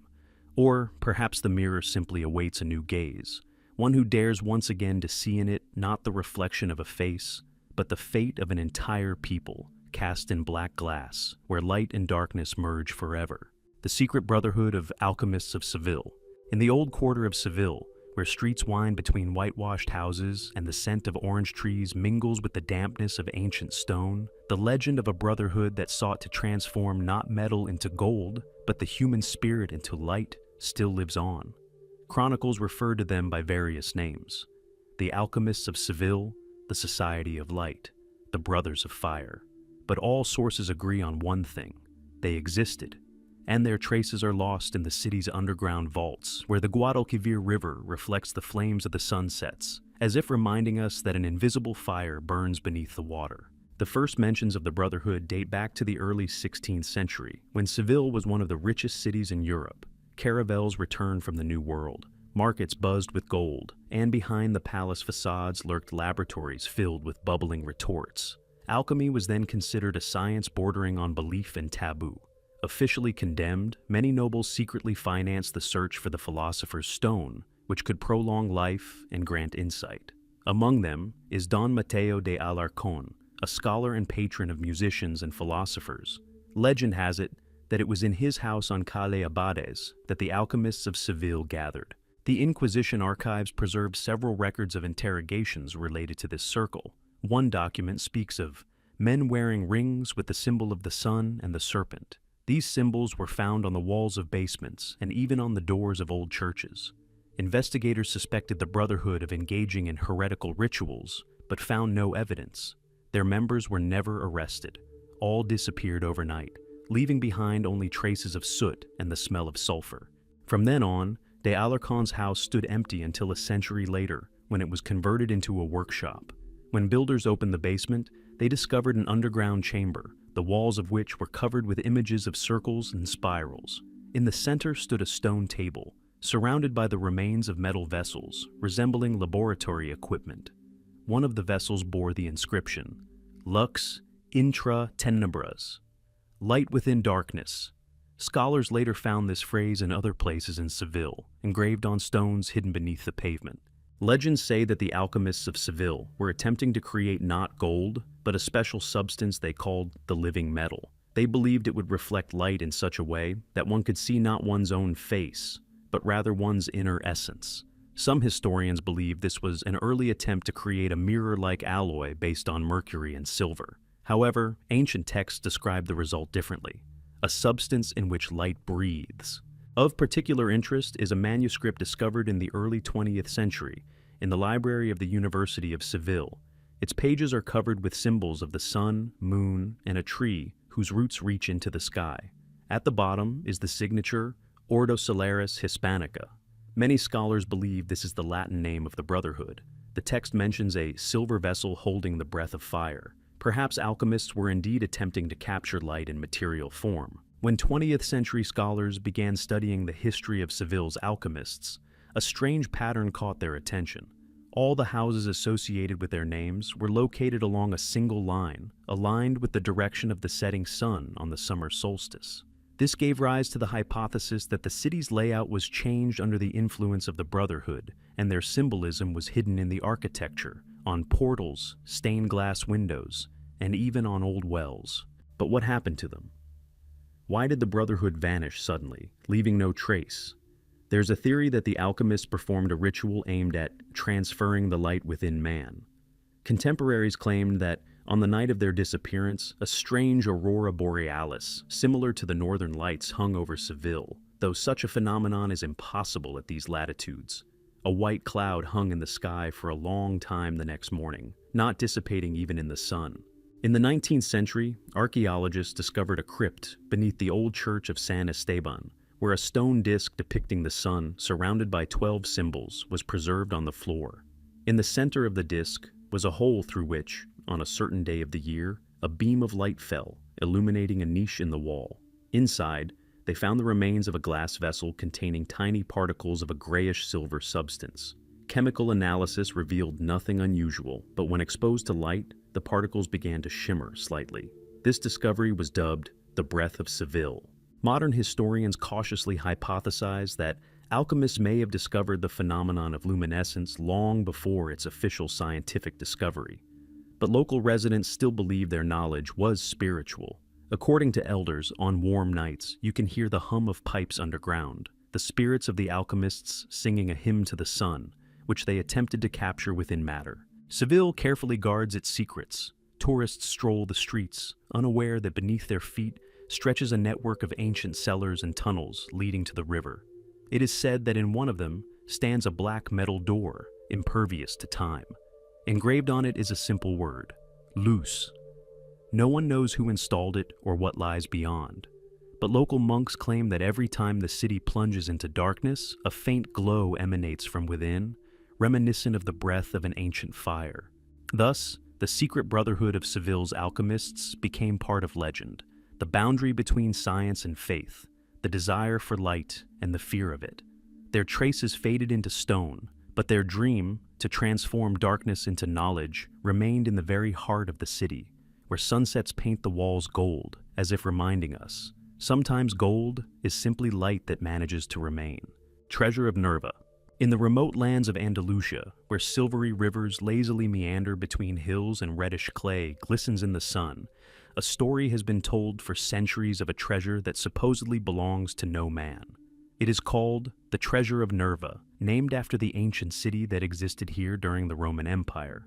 Today, all that remains of that city are dust-covered ruins and a few wind-eaten walls. But beneath these stones, according to locals, lies gold that has not lost its luster, gold that does not warm the hands but seems to chill the soul.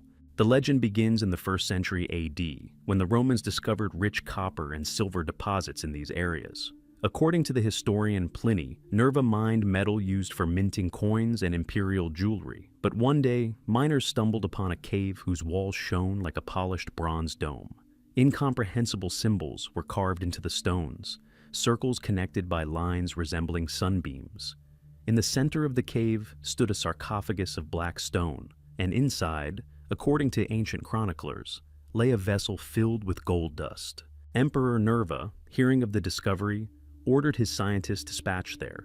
They examined the vessel and concluded that the dust was unlike metal. It did not melt when heated, did not tarnish, and did not lose weight. It was then dubbed aurum vivum, living gold. It is said that Nerva ordered the vessel sealed and hidden in underground vaults, fearing that the substance possessed some unknown power. Almost 2,000 years have passed since then, but no trace of this artifact has ever been found. Archaeologists who began research in the Nerva area in the 19th century discovered old shafts leading deep underground. Among the collapsed tunnels, they found slabs with Roman inscriptions warning against entry.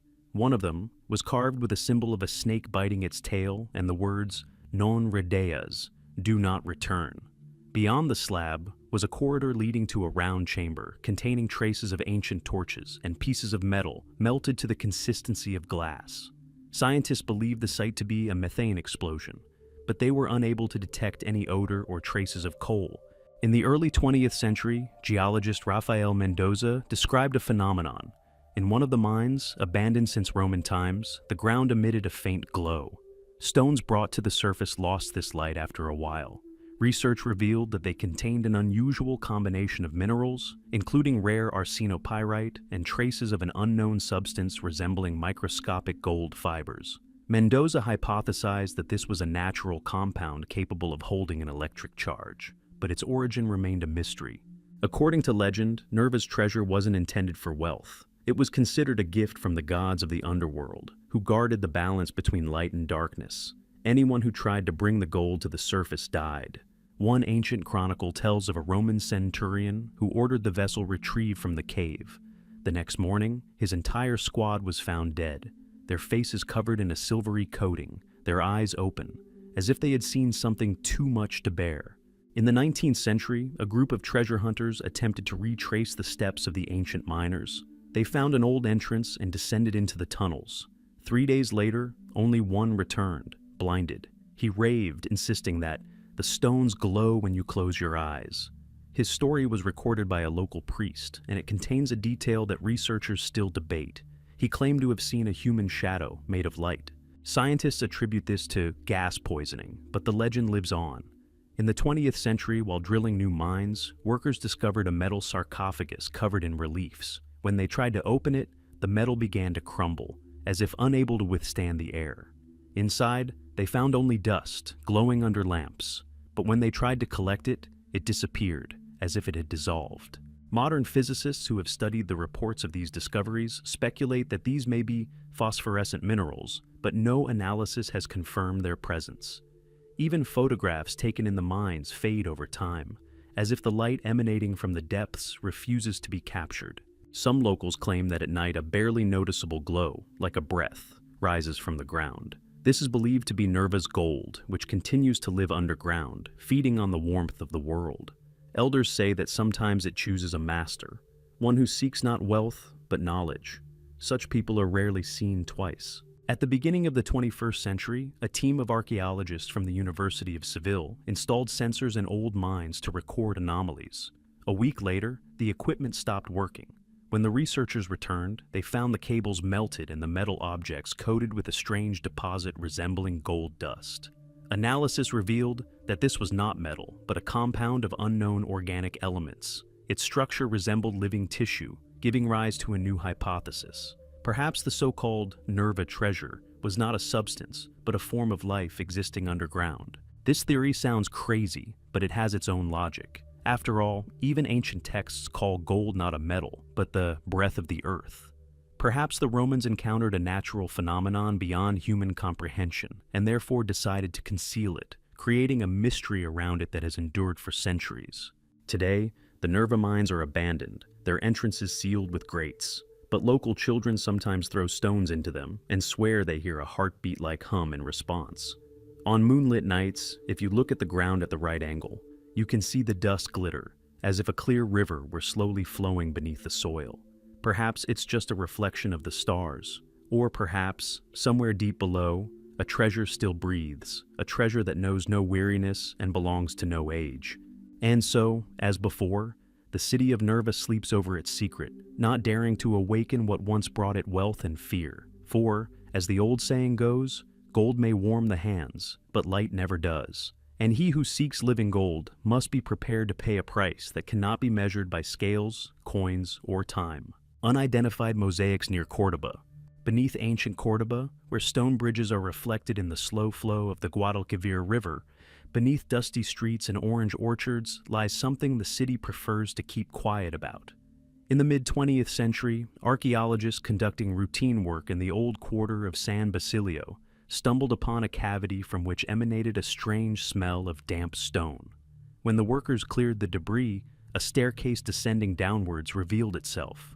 At the bottom, a hall began, the walls covered in mosaics, but not the kind familiar from Roman baths or palaces, but a different kind, cold, as if created not for decoration, but for observation.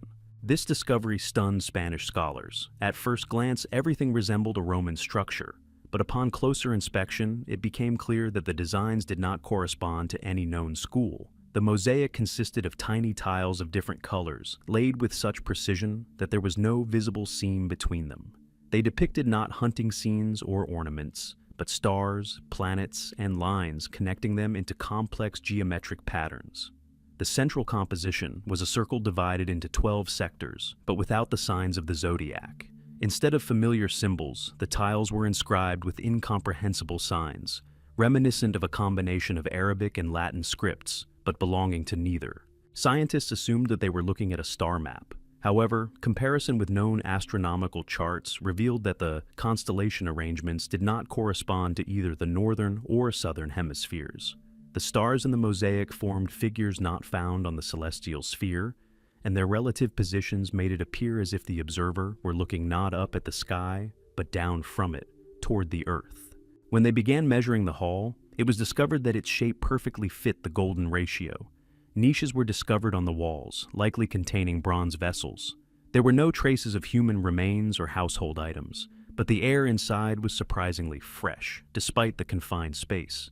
It seemed as if the dungeon was breathing. Archaeologists' reports documented a strange phenomenon. Compass instruments and magnetometers began to behave abnormally, with the needle spinning around its axis. One of the researchers lost consciousness after standing for a long time in the center of the mosaic, and later reported seeing a rotating circle of light before his eyes. This sparked widespread speculation about a possible underground electromagnetic source, but no traces of metal or conductive rock were found. According to archaeological evidence, the mosaic dates to approximately late antiquity, but it contains elements that are not typical of either Roman or Byzantine styles. The color scheme is also unusual. Shades of blue and black predominate, with thin stripes of gold between them, creating a sense of movement. Under the torch's light, the image seems to come alive. The stars begin to twinkle and the lines shimmer. At the end of the 20th century, archaeologists attempted a more thorough excavation. Beneath the main hall, they discovered a narrow passage leading to a smaller chamber. There, on the floor, lay a slab decorated with the same symbols as the mosaic. When the slab was lifted, a layer of ash and thin, charred fragments of parchment were revealed. Experts in ancient languages determined that the letters belonged to an unknown script, but some of them resembled symbols found in ancient Arabic treatises on the stars. There's a theory that the mosaic was created during the time when Córdoba was the greatest scientific center in Muslim Spain.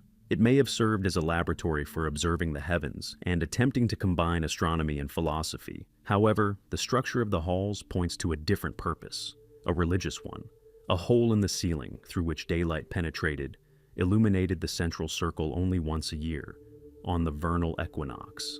Then, a ray of sunlight would strike the center of the mosaic and remain motionless for several minutes, as if the stone were catching the light and holding it. Some researchers saw in this the symbolism of a portal, a point connecting heaven and earth. One report, dated 1976, stated, "In the light of the midday sun, the image loses its volume, but in the moonlight, it appears alive.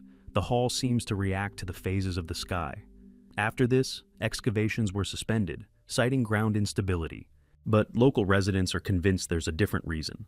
Since the hall's discovery, strange things have been happening in the area.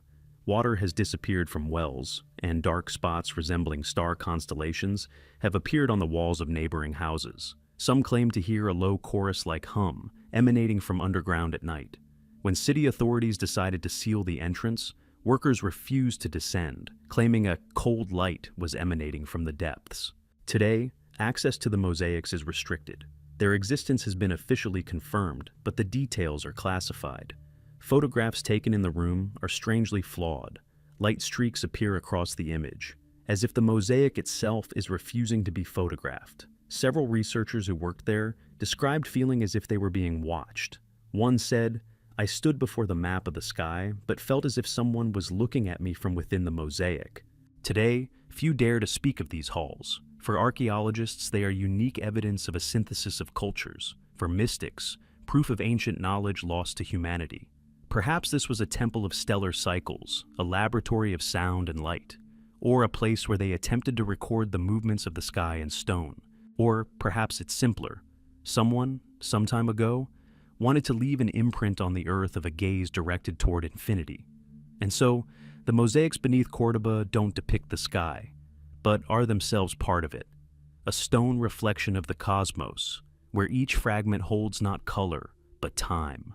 Someday, if the earth reopens these halls, perhaps the light that fell there thousands of years ago will still await someone who can understand it.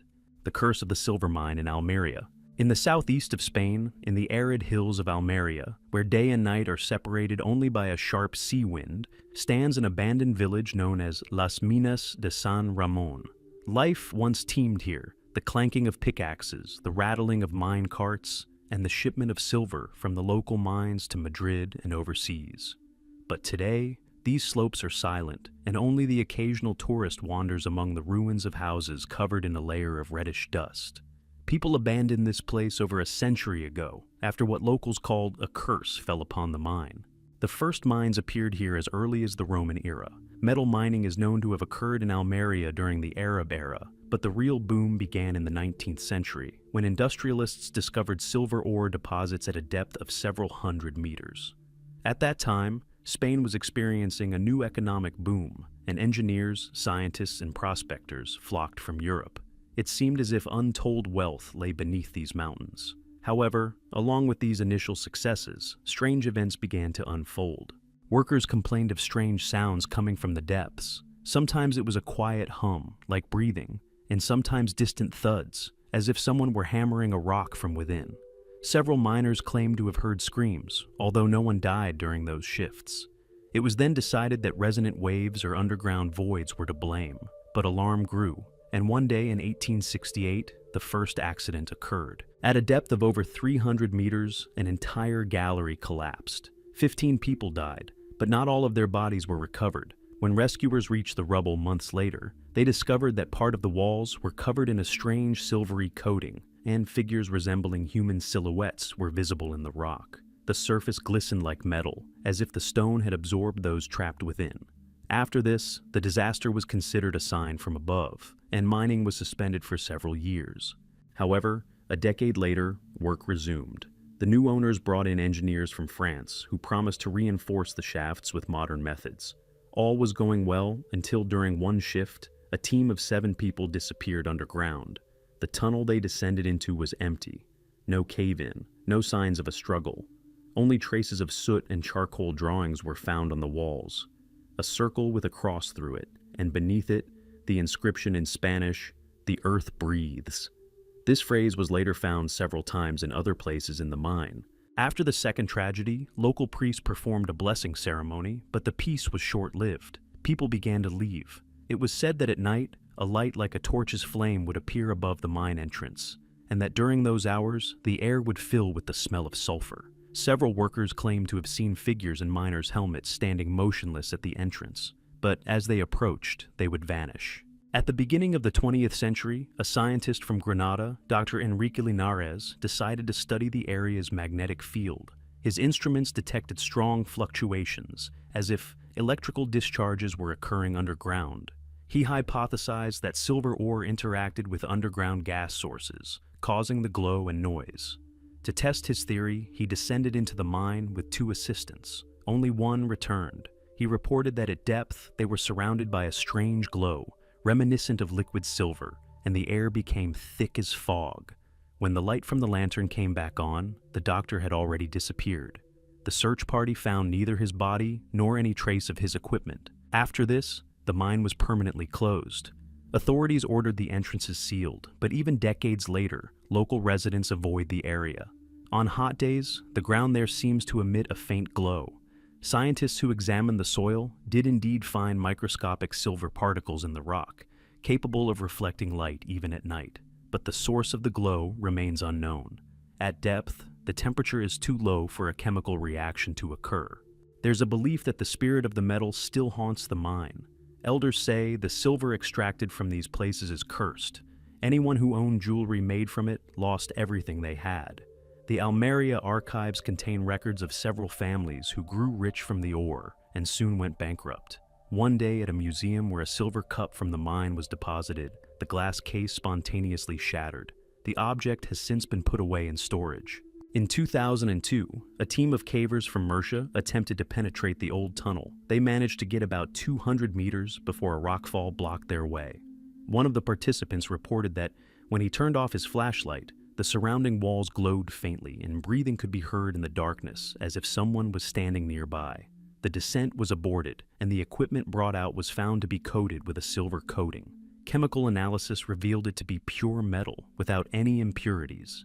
Some researchers see this as a natural miracle, perhaps a reaction between water and ore underground, creating the glow. But others are convinced it's something more.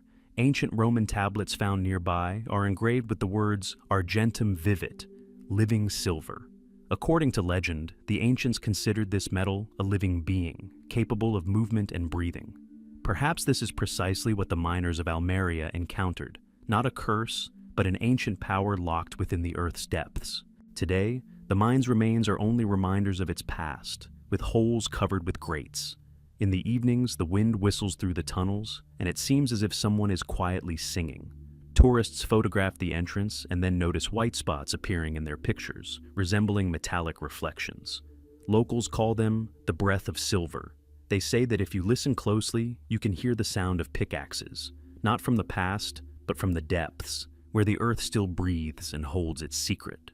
And while the dusty winds of Almeria carry the scent of salt and sulfur, the old men repeat the same thing. Don't disturb the silver unless you want to hear it speak. After all, perhaps it wasn't people who cursed the mine, but the mine itself.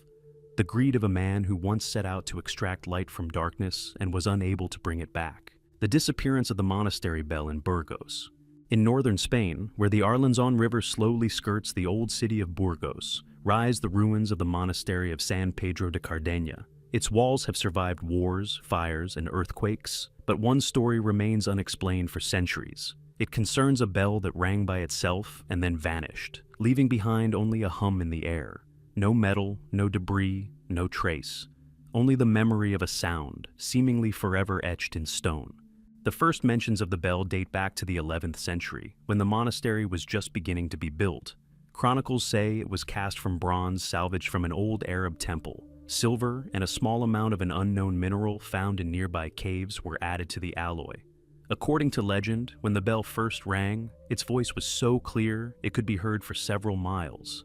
The monks believed the sound possessed sacred powers and could purify the air of disease. For centuries, the bell called to prayer, warned of storms, and accompanied every important event in the city's life. But in the mid-17th century, residents began to notice strange things. Sometimes the bell would ring on its own, even though no one was pulling its rope. Its sound would appear in the middle of the night, filling the streets with anxiety. Then the abbot ordered the bell removed and inspected, but the craftsman found no damage. The metal was as clean as if freshly cast. After that, the ringing continued, and each night its pitch became lower, as if someone were drawing the note from deep within the earth. Legend has it that in 1679, during a severe thunderstorm, a flash of light enveloped the monastery. By morning, the bell was gone from the tower. Only the mountings, melted and blackened, protruded from the stone. The monks assumed it had been struck by lightning, but found no trace of molten metal. The ashes lying beneath the tower contained no trace of copper. It was as if the bell had simply dissolved. Rumors later surfaced that the bell was cursed. Some linked its disappearance to an ancient casting ritual. According to one theory, the blood of an unrepentant man was added to the bronze during its creation to revive the metal. It was believed that such a bell could ring without being touched, but over time, it would demand back what was given to it. The monastery's archives contain a record of a monk named Fernando de Esteves, who claimed to have heard a voice coming from the bell tower. He wrote, "When the bell rings, it calls not us, but the lost." A few months after this recording, Fernando disappeared. His cell was found open, and on the wall was a chalk circle in the words, "Vocem servavi," I have preserved my voice. In the 19th century, during a monastery restoration, workers clearing the dungeons discovered an empty chamber whose ceiling was covered with strange imprints. Each imprint was semicircular, as if someone had pressed a metal ring into it. When the diameter of the imprints was measured, it matched the size of the missing bell. In the center of the chamber, they found a stone slab engraved with the phrase, "Campana dormiens non tangenda." Do not touch a sleeping bell. In the 20th century, researchers attempted to explain the disappearance physically. Some suggested that the metal could have been destroyed by a plasma lightning discharge, vaporizing without a trace. However, calculations showed that the temperature must have been tens of times higher than possible. Others believed the bell had been stolen, but then it's unclear why no one saw any evidence of its removal. It weighed over half a ton, and could only have been lifted using complex mechanisms. There are eyewitness accounts of hearing the ringing even after its disappearance. In the 18th century, during the plague, residents of Burgos claimed to hear a low humming sound, like a distant bell, echoing over the monastery at night. It was impossible to record. The sound seemed to pass through the air, leaving no vibration. Even today, on windless evenings, tourists report hearing short peals, like the echo of old metal. In 1998, a team of researchers from the University of Salamanca installed sensitive microphones in the ruins to verify the phenomenon. After several nights, the devices detected sound waves vibrating at a frequency of 70 Hz, the exact frequency at which bells of this size ring. The recording repeated itself several times at precise intervals, as if someone were ringing according to an invisible schedule. However, no source of the vibrations was found. Some physicists have put forward a bold idea. Perhaps the bell wasn't just an object, but a resonator, created with unique proportions capable of interacting with the Earth's magnetic field. If it were struck by a lightning strike during a thunderstorm, the energy could have caused an effect in which the molecular structure of the metal changed, and the bell disappeared, not physically, but rather transitioned to a different state of matter, retaining its sound but losing its shape. For believers, it's simpler. They believe the bell, created in violation of sacred rules, has not withstood time and returned to where it came from, to oblivion. Therefore, when the evening bells begin to ring over Burgos, residents listen, trying to discern the one without a body, but with a voice.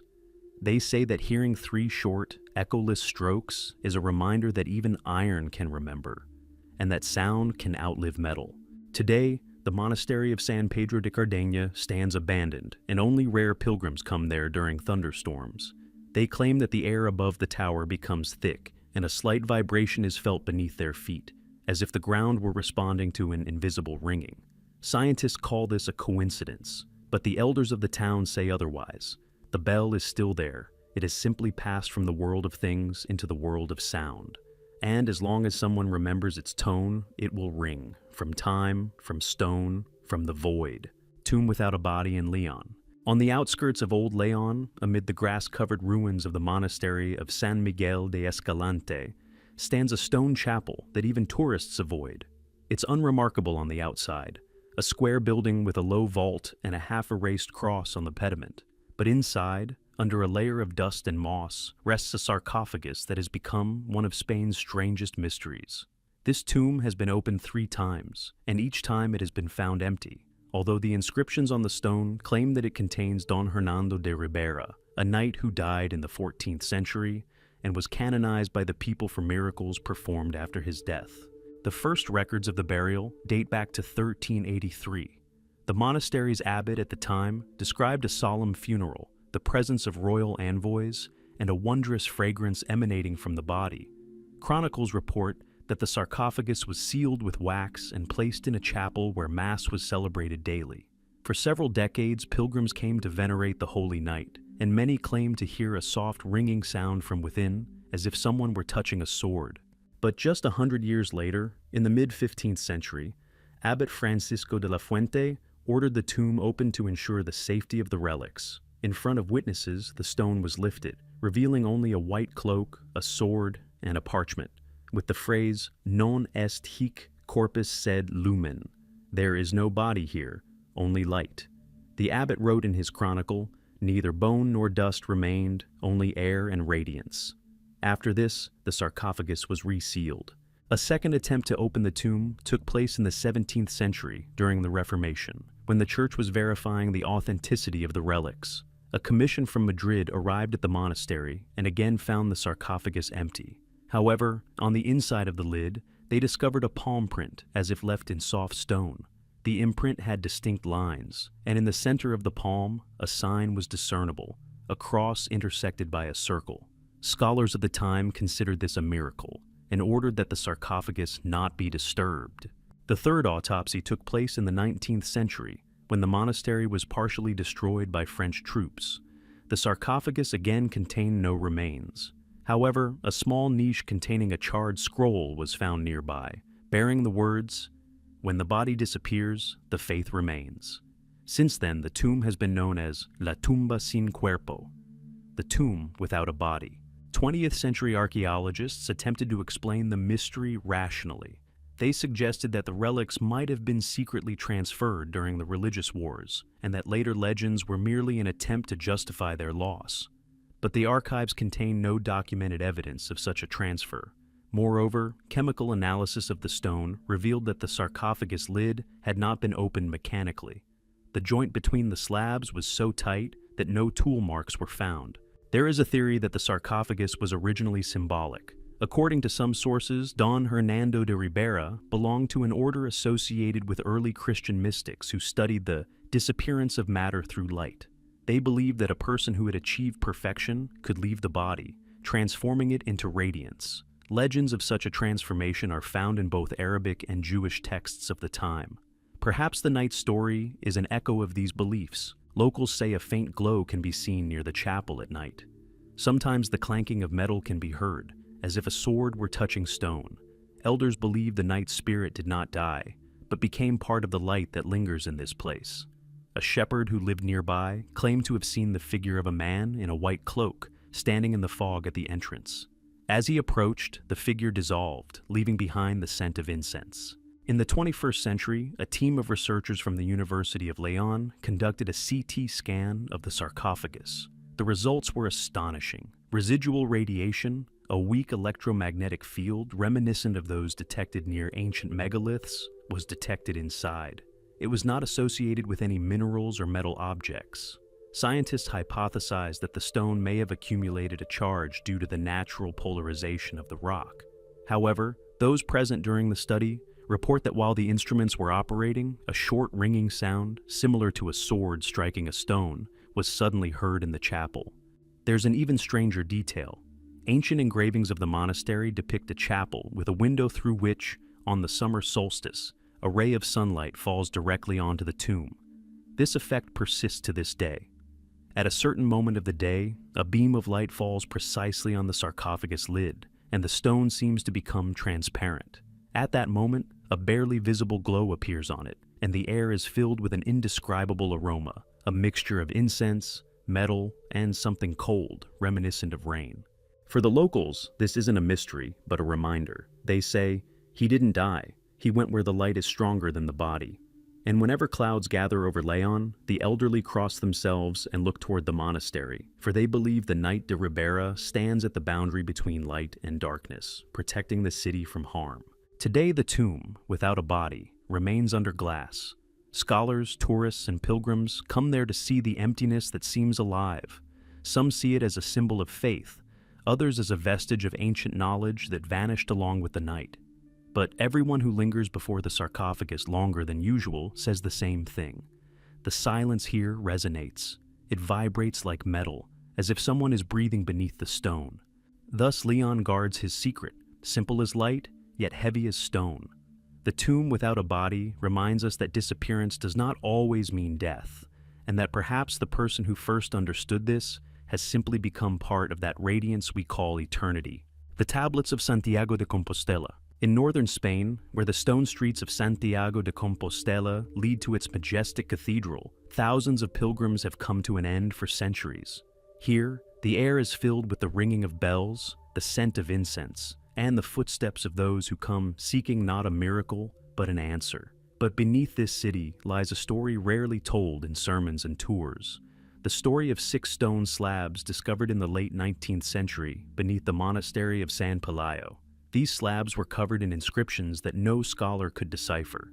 They were called the Tablets of Santiago, and since then, they have become one of Spain's most incomprehensible artifacts. It all began in the summer of 1884, when a group of workers were expanding the monastery's basement, preparing a room for an archive. One of the floor stones was unusually thin. When it was removed, a narrow passageway opened up, leading into an old crypt. Inside, under a thick layer of dust, lay 6 slabs, each about a meter long, carved from gray granite. On their surfaces were carved symbols resembling a combination of Latin, Greek, and ancient Phoenician characters. Some lines formed figures resembling maps or diagrams. Archaeologists called to the site assumed the find was late Roman. However, upon inspection, it turned out the symbols were carved with perfect depth, as if by a tool capable of penetrating the stone with laser precision. No known tool of that time could have left such smooth marks. Moreover, no signs of wear were found on the surface, as if the stone had never aged. Initial attempts to translate the inscriptions were unsuccessful. Some saw them as a combination of Latin litanies, others as fragments of star tables. Archaeology professor Miguel del Casar hypothesized that the slabs were part of an unknown mechanism, possibly an ancient calendar that linked the movements of the sun and moon. But when the slabs were exposed to light, something strange occurred. Faint lines that hadn't been there before appeared on each one, as if an image had been revealed in the stone by the rays of day. These lines formed spirals that intersected the central part of the slab, resembling whirlpools. From that moment on, unexplained phenomena began. Workers complained that it was becoming difficult to breathe in the basement, and a humming sound like an organ note could be heard in the darkness. Several people left the monastery, claiming to have seen light emanating from cracks in the floor at night. The abbot then ordered the slabs to be returned to the ground and the passage sealed, but rumors had already spread, and soon scholars from all over Europe arrived in Santiago. In 1892, a commission from the Royal Society of Archaeologists reopened the crypt. The slabs were found to be in place, but covered in a thin layer of moisture. When they were cleaned, scientists noticed that droplets of water were collecting along the carved lines, as if through invisible channels. When the stone was tilted, the liquid moved precisely along the ornamentation, forming patterns reminiscent of ancient wind maps. This was the first time the idea was raised that the tablets might not be written inscriptions, but rather a unique instrument, perhaps an acoustic or energy device capable of responding to the movement of air and water. In the early 20th century, researcher Francisco Ribeiro conducted experiments by placing lamps over the slabs to simulate sunlight. The heat caused patterns of light, resembling flashes, to appear on the surface. The scientist wrote that at this moment he felt a faint vibration, as if the stone were responding. After this experiment, Ribeiro fell ill, and his diaries disappeared from the archives. Later, the tablets were resealed. The church explained this as necessary to preserve the peace of the place. However, the legend lived on. Old monks said that every morning, when the cathedral's first bell began to ring, a light mist would rise from the ground near the monastery. And if you listened closely, you could hear a sound like someone whispering a prayer in a language no one knew. At the end of the 20th century, the tablets were revived. A team of archaeologists from the University of Compostela, having received permission, conducted a magnetic scan of the basement. The sensors detected strange pulsations, short waves occurring at precise intervals, coinciding with the rhythm of a bell ringing. The researchers claimed the stone responded to sound as if it contained a resonant mechanism. However, no official reports were published. The project was soon closed, and all materials were transferred to the church archives. Since then, no one has seen the slabs. It is believed that they were walled up again under the altar, and access to the crypt was permanently sealed. But from time to time, people appear in the city claiming to hear a dull rumble, like breathing, coming from underground. It is especially audible on the night of July 25th, St. James's Day, when thousands of pilgrims gather in the cathedral. Then, accompanied by the roar of the choir and the organ, the floor seems to tremble, and it seems as if the stones are whispering again somewhere beneath. Some believe the tablets were an ancient code, a message transmitted from a bygone era, perhaps from a civilization whose knowledge of sound and matter surpassed our own. Others are convinced it's simply a beautiful coincidence, a hoax born of the imagination. But in Santiago, they still say that a voice sleeps underground, capable of speaking when man learns to listen not with his ears, but with his heart. The city lives on, welcoming pilgrims whose footsteps echo daily in its stones. And if you stand at night near the walls of the monastery of San Pelayo, you can hear something below, slowly responding to each chime. Perhaps it's just the vibration of the old granite, or perhaps it's the tablets themselves, still singing their ancient words, words no one can translate, for they were meant not for the eyes but for sound, for the silence itself, which has become the memory of stone. Laguna Negra Lake and the Lost Monks. High in the mountains of Zoria, where pine forests are reflected in the cold water, lies a lake whose name has long been a symbol of silence and fear. Laguna Negra, the Black Lake. Even during the day, its surface appears opaque, as if beneath it lies not a bottom, but a bottomless darkness. Legends about it are older than Castile itself. Local shepherds said the lake was bottomless and connected to the sea by underground passages. But among all the stories about it, one stands out for its particular poignancy. The story of a monastery that vanished along with its inhabitants in a single night, leaving no bodies or traces. The monastery of San Jeronimo de Laguna was founded in the 13th century on a small plateau above the water. Its tower served as a landmark for travelers, and the ringing of its bell carried across the mountains for miles. The monks lived a secluded life, transcribing books and observing the stars. Chronicles of the time mention that they kept a rare manuscript, the Code of the Winds, an ancient manuscript describing the cycles of time and the movement of the elements. No one knows where the brothers got it, but it was said to have come from the east and was written in a language no one understood. The monastery's last known abbot, Father Miguel de Valdez, was a scholar and alchemist. He believed the lake was not just a natural body of water, but a mirror reflecting celestial laws. He observed that on certain nights, the surface of the water would glow, and patterns resembling writing would appear on it. The monks recorded these in their books, believing them to be messages from God or signs of the approach of a new age. In the winter of 1492, a strange light illuminated the entire monastery. Shepherds living nearby said that a silver mist hung over the lake that night, and the air rang like metal. The next morning, when the storm died down, the monastery had disappeared. The stones where it had stood were smooth, as if polished by water, as if the building had dissolved. Not a single body, no remains of dishes, no books, nothing. Only a wooden cross and the pen the monks used to write their manuscripts were found at the water's edge. More than 5 centuries have passed since then, but the mystery of the disappearance remains unsolved. In the 16th century, investigators from the Inquisition came here, suspecting witchcraft. They found only a few fragments of manuscripts bearing symbols resembling star maps. One of the monks, who miraculously survived, claimed that the night before the storm, the brothers sang a psalm asking to unite with the breath of heaven. Afterward, a light rose from the lake, and they all stepped into it. Scientists exploring the lake in the 20th century found nothing but ordinary rocks and sediment, but instruments recorded an anomaly. The water below the surface was warmer than above, despite the absence of a heat source. Furthermore, at a depth of about 30 meters, the compass stopped working. One diver who descended there in 1982 reported seeing a stone arch underwater and carved symbols resembling monastic crosses. When he tried to approach, the water darkened, and he felt a strong pressure, as if someone was pushing him back. Folklore says the lake opens once every 100 years. Then, the monastery's reflection appears on its surface, and the monks' chanting can be heard rising from the depths. Several witnesses claim to have witnessed this phenomenon. In 1929, fishermen from a nearby village noticed a light in the water, like burning candles. As they approached, the apparition disappeared, but the scent of incense lingered over the water. Some historians believe the monastery actually existed, but was destroyed by a landslide, and the legend of its miraculous disappearance arose due to the impossibility of reaching the ruins. However, geologists refute this theory. There are no traces of a landslide in the rocks. Moreover, soil analysis revealed that the topsoil on which the building stood seemed to have melted, as if exposed to extreme temperatures. There's another, more mystical hypothesis. According to it, the monks were performing a ritual seeking to unite sky and water, time and eternity. Perhaps they were attempting to replicate the ancient practices described in their Code of the Winds. According to this version, the light rising from the lake wasn't a flame, but a transition, a moment when the boundaries between worlds disappeared.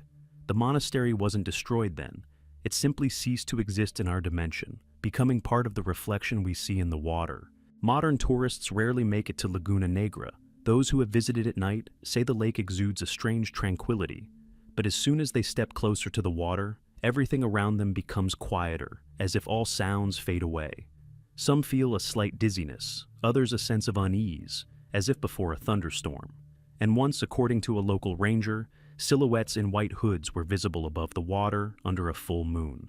They stood motionless and then vanished, as if dissolving into the reflection.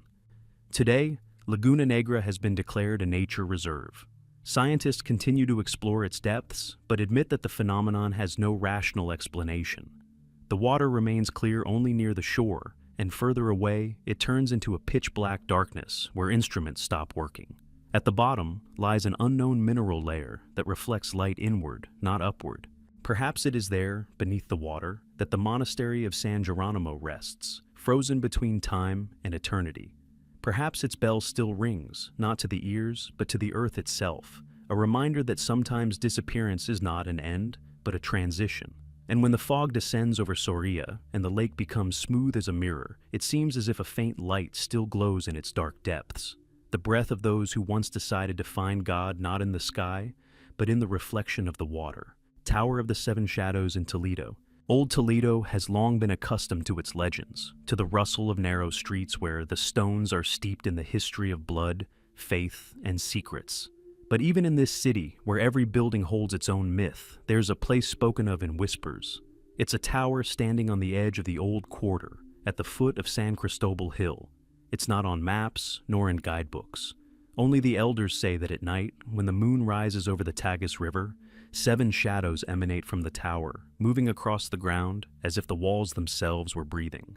Historians have long debated the tower's construction date.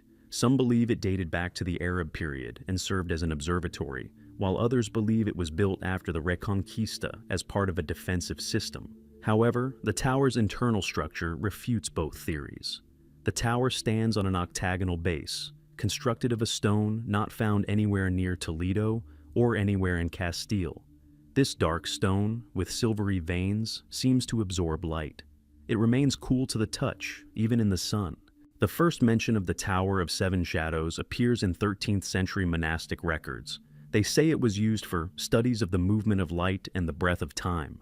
Chroniclers described how, on certain days of the year, rays of light fell on the tower's walls, forming 7 silhouettes on the floor, unseen by any human being. These shadows moved independently of the sun, as if alive. The monks considered them manifestations of the invisible world, and from then on, the tower was known as a place where time reflects itself.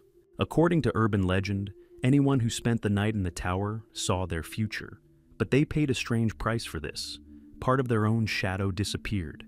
In the morning, such people left behind a dim, translucent reflection. Several cases are recorded in 17th century chronicles of curious people infiltrating the tower. One of them, a jeweler named Diego de Mora, lost his sight a few days later, but continued to claim that he sees a light coming from within the walls. In the 19th century, when archaeologists began exploring the old city, the tower was already half destroyed. Inside, they discovered a strange stone circle, inlaid with pieces of copper and silver. It bore engravings depicting the sun, the moon, and 7 lines converging at the center. Scientists speculated that it was an ancient astronomical instrument, perhaps a sundial, but calculations showed that the lines did not correspond to any known astronomical coordinates. When a ray of sunlight penetrated through a hole in the ceiling at midday, it fell precisely on the center of the circle, casting 7 shadows on the walls, seemingly out of thin air. Contemporaries described the phenomenon as a trick of the light, but those who were there reported something different. The shadows moved at varying speeds. Some quickly disappeared, others lingered longer, as if observing. One of the engineers present during the experiments admitted to sensing the presence of people, even though the tower was empty. After this, he refused to return and soon left Toledo. Scientists attempted to find a physical explanation for the phenomenon. The tower's stone likely possessed specular reflective properties, creating an optical illusion. However, the material of the walls did not reflect light in the traditional sense. Spectral measurements revealed that it absorbed most of the visible spectrum and emitted infrared light. In other words, the tower literally absorbed the light and returned it not through the eyes, but as heat. Legend has it that the stone contains the souls of 7 monks who once broke their vow of silence. They attempted to unravel the nature of time and perform a ritual that united light and shadow. But instead of revelation, they found eternal imprisonment. Each of them became a shadow on the wall, doomed to follow the movement of the sun. Since then, the tower has served as a reminder that knowledge without humility becomes a trap. In the 20th century, archaeologists attempted to excavate the underground passage, but work was halted. At a depth of 3 meters, instruments detected strong magnetic fluctuations, causing equipment to malfunction. The metal of the instruments quickly heated up, and compasses spun non-stop. On the 3rd day of excavation, one of the workers lost consciousness and, upon regaining consciousness, claimed to have heard a bell ringing and seen faces emerging from the stone. His words were dismissed as hallucinations, but the underground entrance was subsequently filled in again. Today, the Tower of the 7 Shadows isn't marked on any tourist map. It stands half abandoned among the thickets, and only a few explorers dare to enter. They say a strange peace reigns within. Neither wind nor sound penetrates the walls. If you stand in silence for long enough, shadows actually appear. They glide slowly across the floor, not repeating each other's movements. Sometimes it seems as if one of them stops, as if listening. Physicists studying the structure of the stone confirmed that the tower's material contains rare crystals, capable of distorting light waves. But the phenomenon of the 7 shadows remains unexplained. By all calculations, there should be no more than 3 in the tower. When the sun sets, the walls begin to glow faintly. From the outside, it looks as if the tower itself is emitting light, but from the inside, it seems to emanate from the darkness. Residents of Toledo believe that shadows protect the city. Once a year, on the night of November 1st, someone inevitably sees 7 silhouettes moving across the hill, heading toward the river. They disappear as soon as the moon rises to its zenith. People cross themselves and light candles at the foot of the hill to prevent the tower from falling completely silent. It is said that if even one shadow disappears, the city will lose a piece of its soul. And so, the tower stands, between light and darkness, between science and legend. Its stone is cold, but within it, memory seems to flow. 7 shadows continue their eternal movement, a reminder that every light has a reflection, and that sometimes it is the shadow that preserves the truth longer than the day. Unknown inhabitants of the caves near Segovia Segovia, an ancient city in the hills of Castile, is known for its aqueduct and palaces, but beneath its cobbled streets lies another world, a world of stone, silence, and legend. Beneath the limestone strata lies a network of caves and passages, the existence of which was known even to the Romans. These labyrinths connect the old city with the Eresma Valley, and their depths extend far beyond what has been explored. It is said that whispers reminiscent of breathing can still be heard there, and the light from lanterns behaves strangely, as if someone lives underground and doesn't like being looked at. The first documented mentions of underground passages date back to the 12th century. Monks from the Abbey of San Antonio de la Floresta recorded that footsteps are heard in the earth when there is silence above. They considered these sounds a harbinger of rain, but peasants spoke of creatures emerging from the fog. Back then, they were called los sin rostros, the faceless ones. They were described as resembling humans, but shorter and moving so quickly that they left only cold in their wake. In the 16th century, townspeople began to notice disappearances. Several artisans quarrying stone for the monastery's construction never returned. Their comrades reported hearing screams from the depths, followed by a roar like the wind blowing through a chimney. After this, the entrances to some caves were filled in, but curiosity always triumphs over fear. The 18th century brought a new wave of rumors when local boys discovered strange footprints in one of the caves, elongated with 3 long toes. In the 19th century, explorer Anselmo Gutierrez, known for his work on the geology of Segovia, attempted to map the underground system. He descended into the caves with 2 assistants and spent 3 days there. His diary, found years later, ends with a strange entry. "They don't want us to measure." After this expedition, Gutierrez disappeared, and his assistants refused to talk about what happened. One of them later went mad, insisting that the earth breeds people who never leave.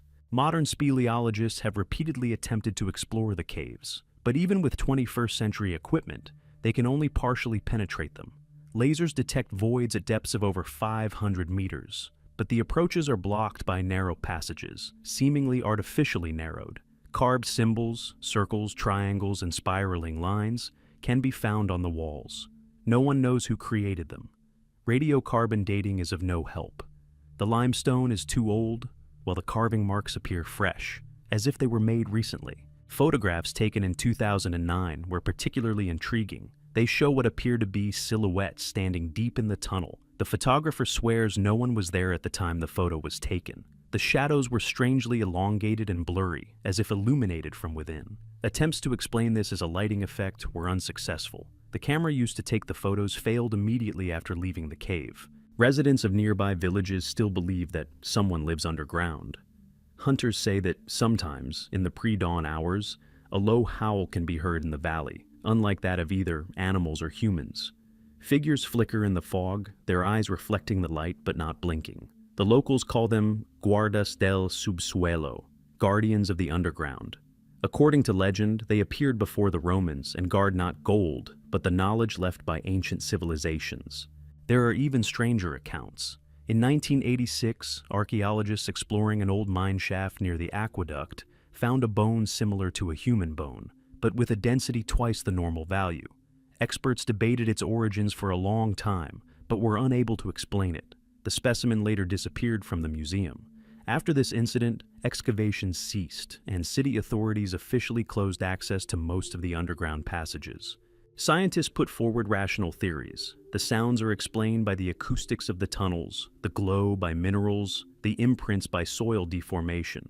But no one denies that Segovia stands on a unique cave system, whose lower levels have yet to be mapped. Perhaps colonies of rare animals or natural phenomena causing illusions still exist there. However, even the most skeptical researchers admit that a presence can be felt in these labyrinths. Not a threatening one, but rather an observing one. Sometimes shepherds spending the night in the valley report seeing points of light moving underground, as if someone were walking with torches. Sometimes they hear quiet chanting, like ancient monastic chants, but without words. And when the wind passes through cracks in the rocks, the earth seems to echo, a low, even, almost human voice. The Segovians have become accustomed to living above this mystery. They say that it's not monsters that roam beneath the city, but memory. The memory of those who lived here long before us, who knew how to speak to stone and how to listen to the silence. And until no one dares to descend deeper than their courage allows, the unknown inhabitants of the caves remain a mere shadow between science and myth. Sometimes, when the moon covers the aqueduct at night, a slight chill suddenly appears in the air, and it seems as if someone is passing underfoot, very close, but in another world, a world where darkness has hearing and stone holds breath. The mystery of the Stone Triangle of Navarre. In northern Spain, among the windswept plains of Navarre, where the Pyrenees descend into the valleys, there's a place rarely discussed. It's called the Stone Triangle. 3 peaks, connected by a near-perfect line, form a figure on the terrain that defies natural explanation. Each peak is marked by a megalith, standing on the slopes of Mount El Gori. They don't appear on any ancient map, but 21st century satellite images have shown that these stones form a perfect equilateral triangle with a side length of exactly 730 meters. Scientists still can't determine who built it and why. In the mountains, where even building roads is difficult. The first to report the discovery was a shepherd named Lopez Arizaga in 1948. He noticed that 3 stones, rising from the grass, cast shadows that converged only twice a year, on the spring and autumn equinoxes. It was also discovered that each megalith was aligned precisely with the cardinal directions. Geologists initially dismissed the alignment as a coincidence, but when surveyors took measurements, the coincidence proved too precise to be natural. Since then, the El Gori Triangle has been the subject of debate among archaeologists, astronomers, and historians. The megaliths are made of gray granite, a type not found within a 20-kilometer radius. Therefore, the stones were deliberately transported here, each weighing approximately 20 tons. The technology used to install them is unknown.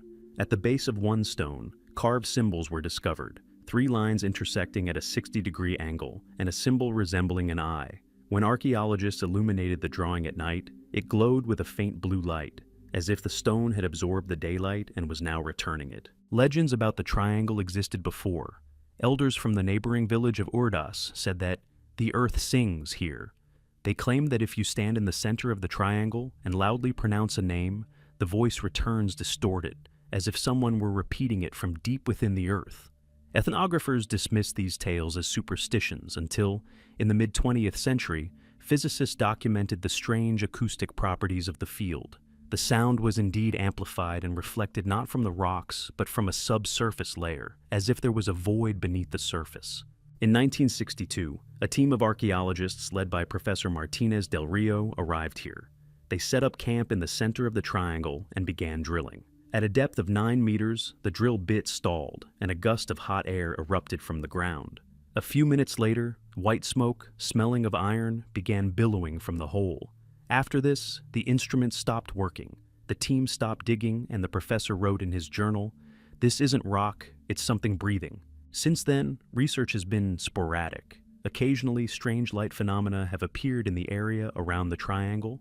In 1988, local residents observed 3 fiery spheres above the peaks, hovering in the sky for several minutes before disappearing.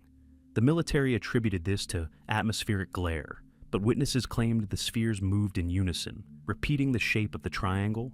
Scientists attempted to determine the age of the megaliths by analyzing lichens. The results showed that the stones were at least 5,000 years old, making them Neolithic. However, if this is true, the triangle was created long before the first known settlements appeared in the region. Furthermore, the orientation of its sides does not correspond to the present-day Earth poles, but to the positions they occupied approximately 3,000 years BC. This has led some researchers to speculate that the triangle was used for astronomical observations and possibly served as a star map. Interestingly, each vertex of the triangle coincides with the location of ancient water sources, now dried up. Radiocarbon dating revealed traces of ancient settlements within a 2-kilometer radius, but no evidence of permanent habitation. It's as if people only came here temporarily. Perhaps the triangle was a sacred site where rituals associated with the sun and water took place. However, the most enigmatic detail is a stone slab found in 1992 near the southeastern summit. It depicts the same triangle, but within it is a spiral extending downwards. Words in an unknown language are engraved along the edges. Linguists have been unable to determine their origin. The alphabet resembles neither Iberian nor Phoenician inscriptions. Under ultraviolet light, handprints appear on the slab, as if someone touched it thousands of years ago. Modern researchers call this place an energy anomaly.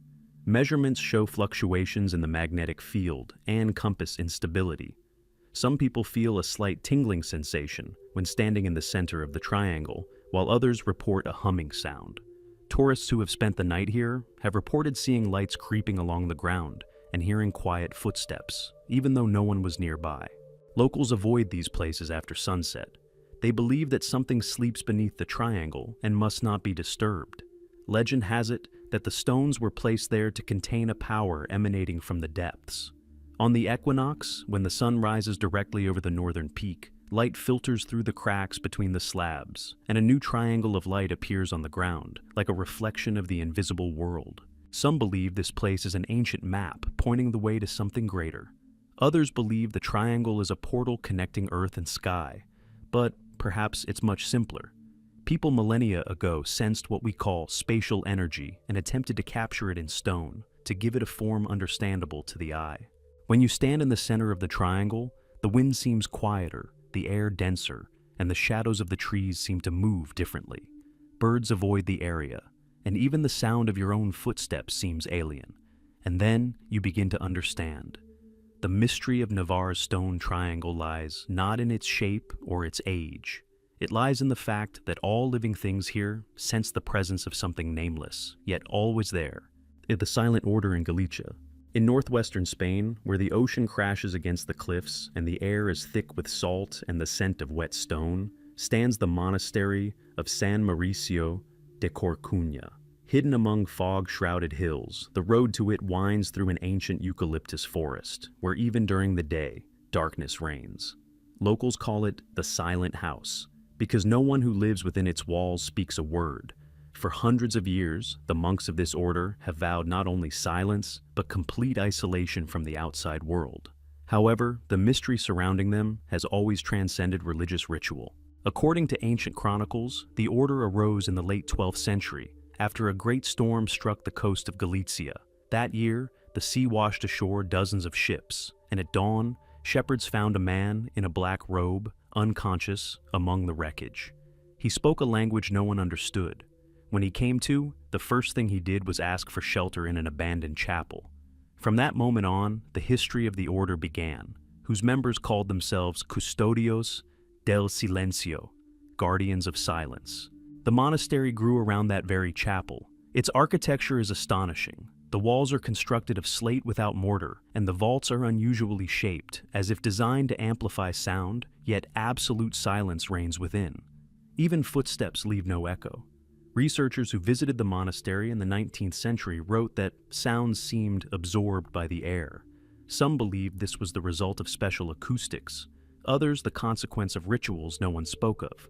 According to the monastery's records, every monk took a vow of silence not only in life, but also after death. Bodies were kept within the walls of the underground crypt, wrapped in black cloth, and not a single tombstone bore a name, only a carved circle with a dot in the center. Only once, in the 17th century, was a traveler from Porto, a physician named Thomas Fonseca, admitted to the monastery.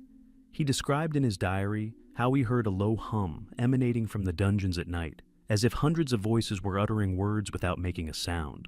When he asked the abbot, he pointed to the sky and drew a circle on the ground. In the 20th century, the order was considered extinct.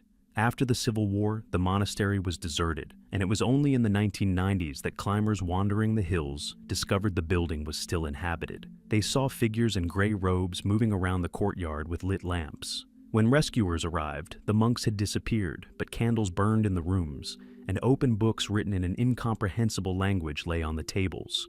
Linguists who studied the manuscripts concluded that it was an artificial alphabet, constructed from a combination of Greek and Aramaic characters. The text repeated the same words, respira en silencio. The phrase translates as, breathe in silence. It was suggested that the order practiced breathing practices and contemplation, perhaps striving to achieve a state in which speech was no longer necessary. However, in the margins of the manuscripts, diagrams of the human body were drawn, with dots on the chest and forehead. This led some researchers to speculate about knowledge that transcended religion. Later expeditions discovered a system of narrow corridors in the monastery's cellars, leading to a circular hall. In the center is a stone basin, which still produces a faint echo when a single word is whispered. The sound lasts for several seconds and then disappears, as if absorbed. When physicists measured the acoustics, they recorded a phenomenon. A low hum arose in the hall at a frequency of 32 hertz, imperceptible to the ear but causing tremors. Some participants in the experiment felt dizzy and were forced to go outside. Legend has it that the monks of the order discovered a way to hold sound in the air. They believed that every word was alive and had weight, and that if too many were spoken, the world would lose its balance. Therefore, they chose silence as a form of preservation. In one of the discovered letters, the abbot wrote, "Words destroy, silence unites. When a person learns to hear without ears, then God will answer." Today, the monastery stands abandoned. The stone walls are covered in moss, the doors are half collapsed, but every spring, pilgrims come. They sit on the steps and listen to the silence. Some claim to hear faint echoes of chanting, impossible to record. No microphone can pick up those frequencies. Scientists attribute this to suggestion, but the sense of presence is too distinct to be considered an illusion. Locals say that on the foggiest nights, glowing lights appear near the monastery. They move slowly, like breath, and disappear when approached. People believe these are the souls of monks, continuing their silence. Sometimes, at dawn, bare footprints are found at the entrance, leading deep into the hill, and each time, the rain washes them away, as if the earth itself hides their tracks. Today, San Maurizio de Corcugna remains closed to visitors. The church officially declares it an architectural monument, but there is no reliable information about its interior. Some researchers believe that the few remaining guardians of the order still live behind the walls. They do not speak, do not come out to the public, and perhaps pray not with words, but with their breath.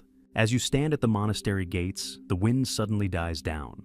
The forest falls silent, the birds stop singing. The air becomes thick, as if silence truly dwells within it, and it seems that this silence contains not emptiness, but a presence, ancient, calm, and watchful, like the breath of the world that man ceased to hear when he learned to speak.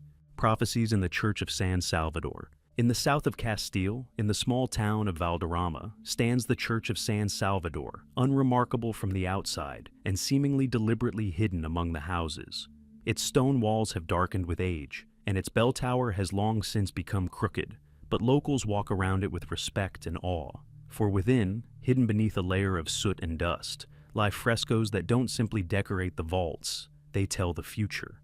Neither the artist nor the time of their creation is known, but the images depict events that no one could have foreseen when the church was built, and each of them has come true. The first recorded mention of the mysterious frescoes dates back to the 16th century. Local priest Don Miguel de la Serna mentioned that the walls depicted scenes not found in scripture: crumbling cities, iron birds carrying flames, and a man dressed in glass holding a glowing circle. Initially, these paintings were considered symbolic, but centuries later, many saw in them a strange resemblance to real-life disasters, fires, wars, and even modern machines.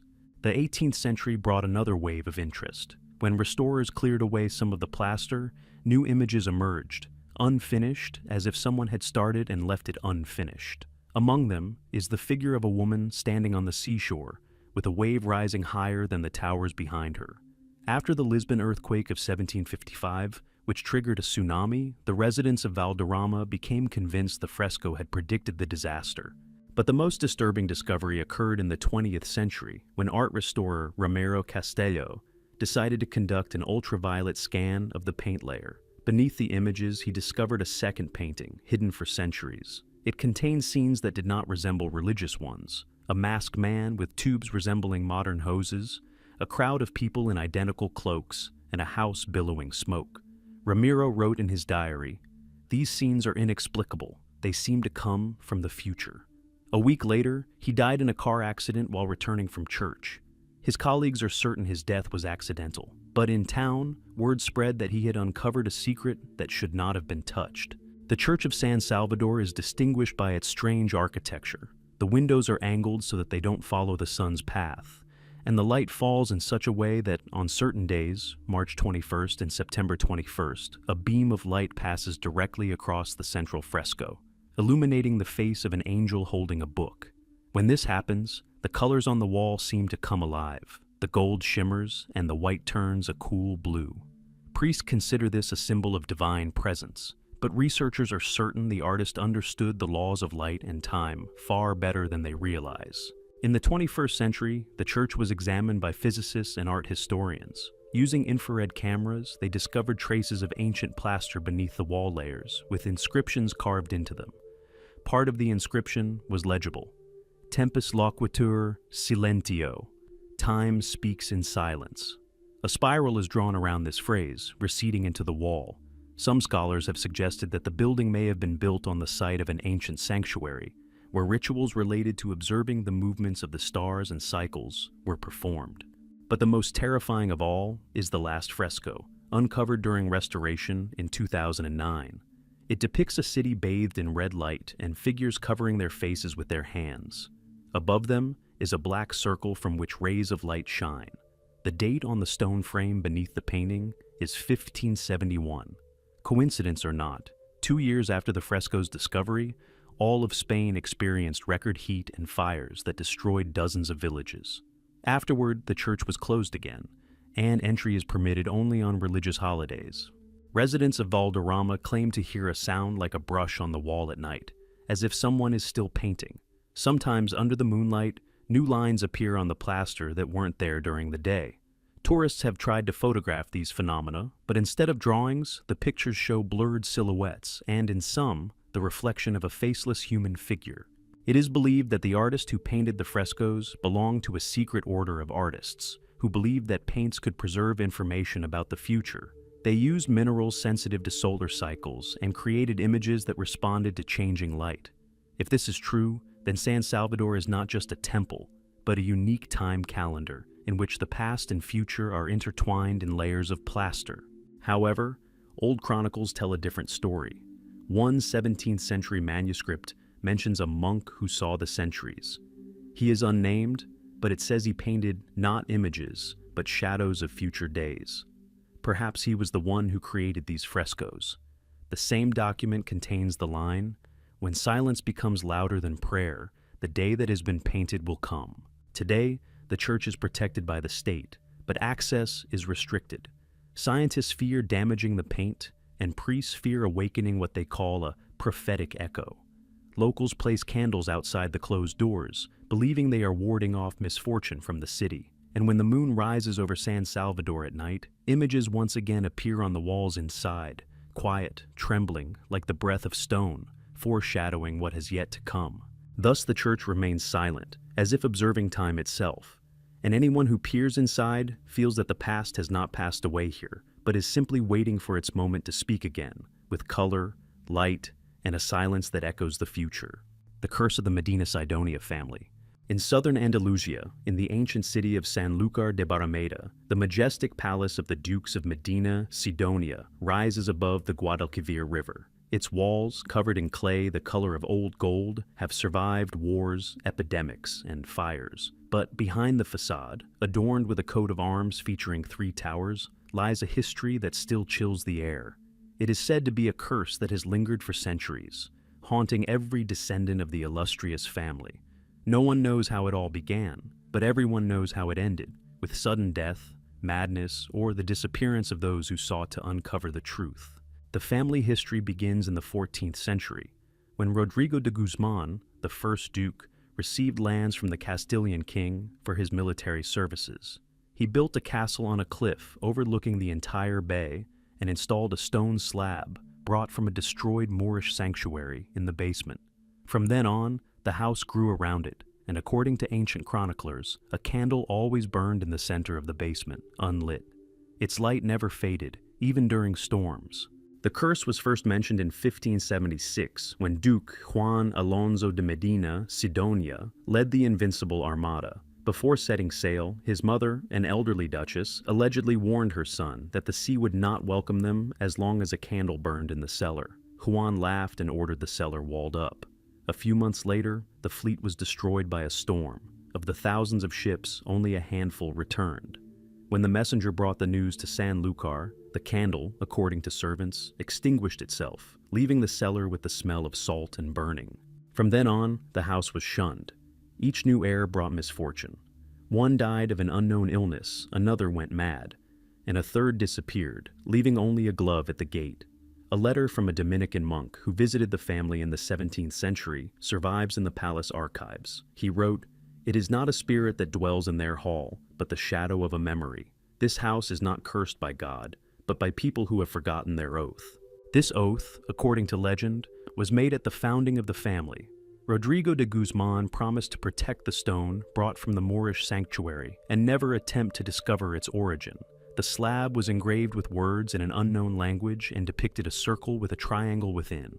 This symbol was said to be linked to ancient Seville cults, which worshipped the light contained within stone. When the palace began to be rebuilt in the 18th century, the architect ordered the slab removed. A week later, he died after falling from scaffolding. The workers refused to touch the stone, and it was resealed beneath the floor. During the Napoleonic Wars, the house was plundered, but even the soldiers refused to descend into the basement. Their reports contain only a short phrase, "Una luz debajo del suelo," a light underground. After this, the ducal family abandoned the castle for decades. When their descendants returned in the 19th century, they discovered a faint glow still burning in the basement. There were no candles, only a stone emitting a dim light. One of the young dukes, Luis de Medina, decided to destroy it and ordered the slab smashed with a hammer. The next day, a rare atmospheric phenomenon appeared in the sky above San Lucar, a green aurora similar to the northern lights. Luis died in his sleep that same night. In the 20th century, the house was converted into a museum, and the curse seemed to subside. But in the 1990s, restorers examining the cellars again stumbled upon the sealed niche. Behind it lay a black slab, still emitting a faint glow. The stone was cold, even though the surrounding air was warm. Scientists took samples and discovered an unknown mineral, not found in Spain or Europe. It didn't reflect light. It absorbed it and emitted it after a few seconds. It was then that the first suggestion was made that this stone might be the remnant of an ancient meteorite from which the Moors fashioned amulets. But the old-timers of San Lucar insist that the underground light has nothing to do with science. They say that at night, footsteps are heard in the house, as if someone were descending the stairs and stopping at the floor. Sometimes, a woman in an antique dress is seen in the hallways, and the smell of sea salt fills the air. She is said to be the last duchess, who died in a fire in 1843. Her body was never found, only the burnt fragments of her jewelry. The curse of Medina Sidonia has become the stuff of legend, but it has a chilling consistency. Anyone who has tried to remove the stone from the cellar has died or disappeared. And those who have even seen it say they dream of the sea afterwards, where the water turns black and a light glows beneath the waves. Today, the palace is open to visitors. Tourists take photos in the halls, unaware that beneath their feet still lies a stone whose glow cannot be extinguished. Guides avoid the basement and do not answer questions. Only the elderly caretaker, who lives in the palace gatehouse, sometimes says, looking out over the river, "A curse is not an evil spirit. It is a memory that refuses to be forgotten." When the sun sets and the water of the Guadalquivir reflects in the windows, it seems as if a dim light has been rekindled underground. It breathes through the stone like the living heart of the house, reminding us that even the most ancient vows never lose their power. They simply wait for someone to dare break them again.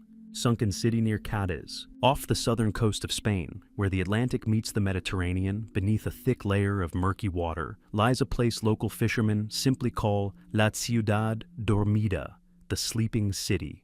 Its outlines are barely discernible in the light of underwater spotlights, straight streets, ruined columns, and dark arches disappearing into the sand. This area lies near Cadiz, an ancient Phoenician harbor, and is officially considered a seismically active zone. But the elders who live along the coast know otherwise. The city sank not because of an earthquake, but because of sin. The legend of the sleeping city has been passed down here since ancient times. It was recorded by the Arab geographer al-Bakri in the 11th century. He wrote that on the site of today's Cadiz stood a city of light, where priests worshipped a god who lived in the depths of the sea. It was said that every morning the sun rose not from the horizon, but from the water, and was reflected in the golden dome of the temple standing on the shore. But one day, the sea claimed the city, and the dome disappeared as if sucked into the abyss. The first modern evidence of underwater ruins appeared in 1930. Fishermen noticed that their nets often snagged on stone blocks, and occasionally fragments of carved slabs would rise to the surface. One of them depicted figures standing in a circle, holding mirror-like objects. Archaeologists initially believed it to be an artifact from the Roman period, but further research revealed the carving to be much older. The stone was estimated to be over 4,000 years old. In 1965, a team of divers from the University of Seville conducted the first full-scale survey. At a depth of 20 meters, they discovered a rectangular platform framed by stone slabs. In the center was a huge circular pedestal, approximately 15 meters in diameter. Its surface was covered in symbols resembling a combination of Phoenician and prehistoric symbols. When the divers turned on a spotlight, the slabs began to reflect light in an unusual way. Not like limestone or granite, but as if they contained something translucent, like glass. The instruments recorded a faint glow, even after the lights were turned off. The expedition caused a sensation, but the research was soon halted. Several team members fell ill with a strange fever, and one died 3 months later, complaining of persistent tinnitus. Scientists dismissed this as a coincidence, but classified all materials. At the end of the 20th century, with the advent of modern sonar, geophysicists returned to the topic. Seafloor scanning revealed a structure covering approximately 1.5 kilometers, consisting of intersecting straight streets. Their orientation suggested a non-chaotic layout. The city appeared to have been laid out according to the principles of a star map. At the center stood a spiral-shaped structure pointing northwest toward the ancient setting of the star Sirius. Some researchers saw similarities with legends of the sunken city of Atlantis, but official archaeology remained cautious. In 2011, oceanographers from Malaga conducted underwater mapping using drones. Footage transmitted from the depths revealed 3 massive columns and stone steps descending into the sand. But what astonished everyone was the clear bas-relief of an eye surrounded by waves on one of the columns. Beneath it was an inscription in an unrecognized language, but with Greek-like lettering. Computer analysis revealed that the symbols repeat in a specific sequence, creating a rhythm reminiscent of a musical notation. It has been suggested that beneath Cadiz lies not a city, but a religious structure, an ancient observatory connected to the sea. The shape of the streets may have channeled tidal waves, creating a sound resonance perceived as music. Perhaps it was this phenomenon that gave rise to the myth of the singing sea, preserved in old fishermen's songs. Local fishermen still claim that on certain nights a hum, like an organ chord, rises from the depths. It can be heard for miles and disappears as suddenly as it appeared. Older fishermen say these are the voices of those who vanished with the city. When the sound becomes especially loud, ripples appear on the surface, and the sea seems alive. In the 21st century, Spanish archaeologists, with the support of UNESCO, launched a new exploration attempt. However, after a few weeks, the project was shelved. The official reason was a lack of funding. The unofficial explanation was instrument malfunction and the loss of 2 drones, which simply stopped transmitting. The last images received from their cameras showed a dark arch, behind which a faint light seemed to flicker. Since then, the area around Cadiz has been closed to private expeditions. However, sea divers sometimes report seeing a ghostly glow underwater, reminiscent of city lights. Some claim to feel a pressure, as if the water itself were pushing them back, preventing them from getting closer. On foggy nights, bubbles rise from the depths, and a soft sound reminiscent of breathing can be heard on the surface. Scientists are trying to find a rational explanation. They talk about underwater gases, faults, and rare chemical reactions. But belief in the sleeping city remains. For locals, this place is alive. They claim the city is not destroyed, but sleeps, awaiting those who will remember it again. When you gaze at the bay at dusk, the surface of the water seems to ripple slightly, like transparent glass beneath which a dim light glows. And in that moment, you realize, perhaps the myth of Atlantis was born not somewhere far away, but here, off the coast of Cadiz, where the sea still holds the breath of those who built a city for the stars and disappeared beneath the waves, leaving only the music that still resounds in the depths. Frescoes depicting a starship in the monastery of Cuenca. In eastern Spain, among the rocky cliffs of Cuenca, where houses hang over the abyss as if carved from thin air, stands the ancient monastery of Santa Maria de las Peñas. From the road, it appears to be part of the cliff, but within, its walls hold one of the strangest and most disturbing secrets of Spanish art. Hidden away in a side aisle, behind a narrow arch, is a chapel whose frescoes depict not scenes from scripture, but something else entirely, an object resembling a huge metal ship, from which figures in luminous robes emerge. These images don't fit into any known artistic style, and no one can explain how they came to be in a monastery built in the 13th century. The discovery was first reported by the monk historian Manuel Rojas in 1892. He described a fresco depicting a domed object hovering above the mountains, with numerous thin rays falling to the ground. Below, people are depicted with outstretched arms, as if worshipping the light. The monk suggested this was a symbol of the resurrection or ascension, but the object's shape and technique did not correspond to any biblical tradition. The figure had contours reminiscent of metal, and the shadows were rendered as if the artist understood how light reflects off a smooth surface. When restoration work began on the frescoes in the 20th century, other images were discovered beneath the top layer of paint, more detailed, but executed by a different hand. The same figures were depicted, but their proportions were unusual. Larger heads, elongated bodies, almond-shaped eyes. One of the restorers, Francisco Mendoza, wrote that he felt a strong chill when touching these sections of the wall, as if the stone held energy within itself. After completing the work, he fell ill and never returned to the monastery. The chapel walls themselves have a unique structure. They are almost 2 meters thick, and narrow voids resembling channels were discovered beneath the frescoes.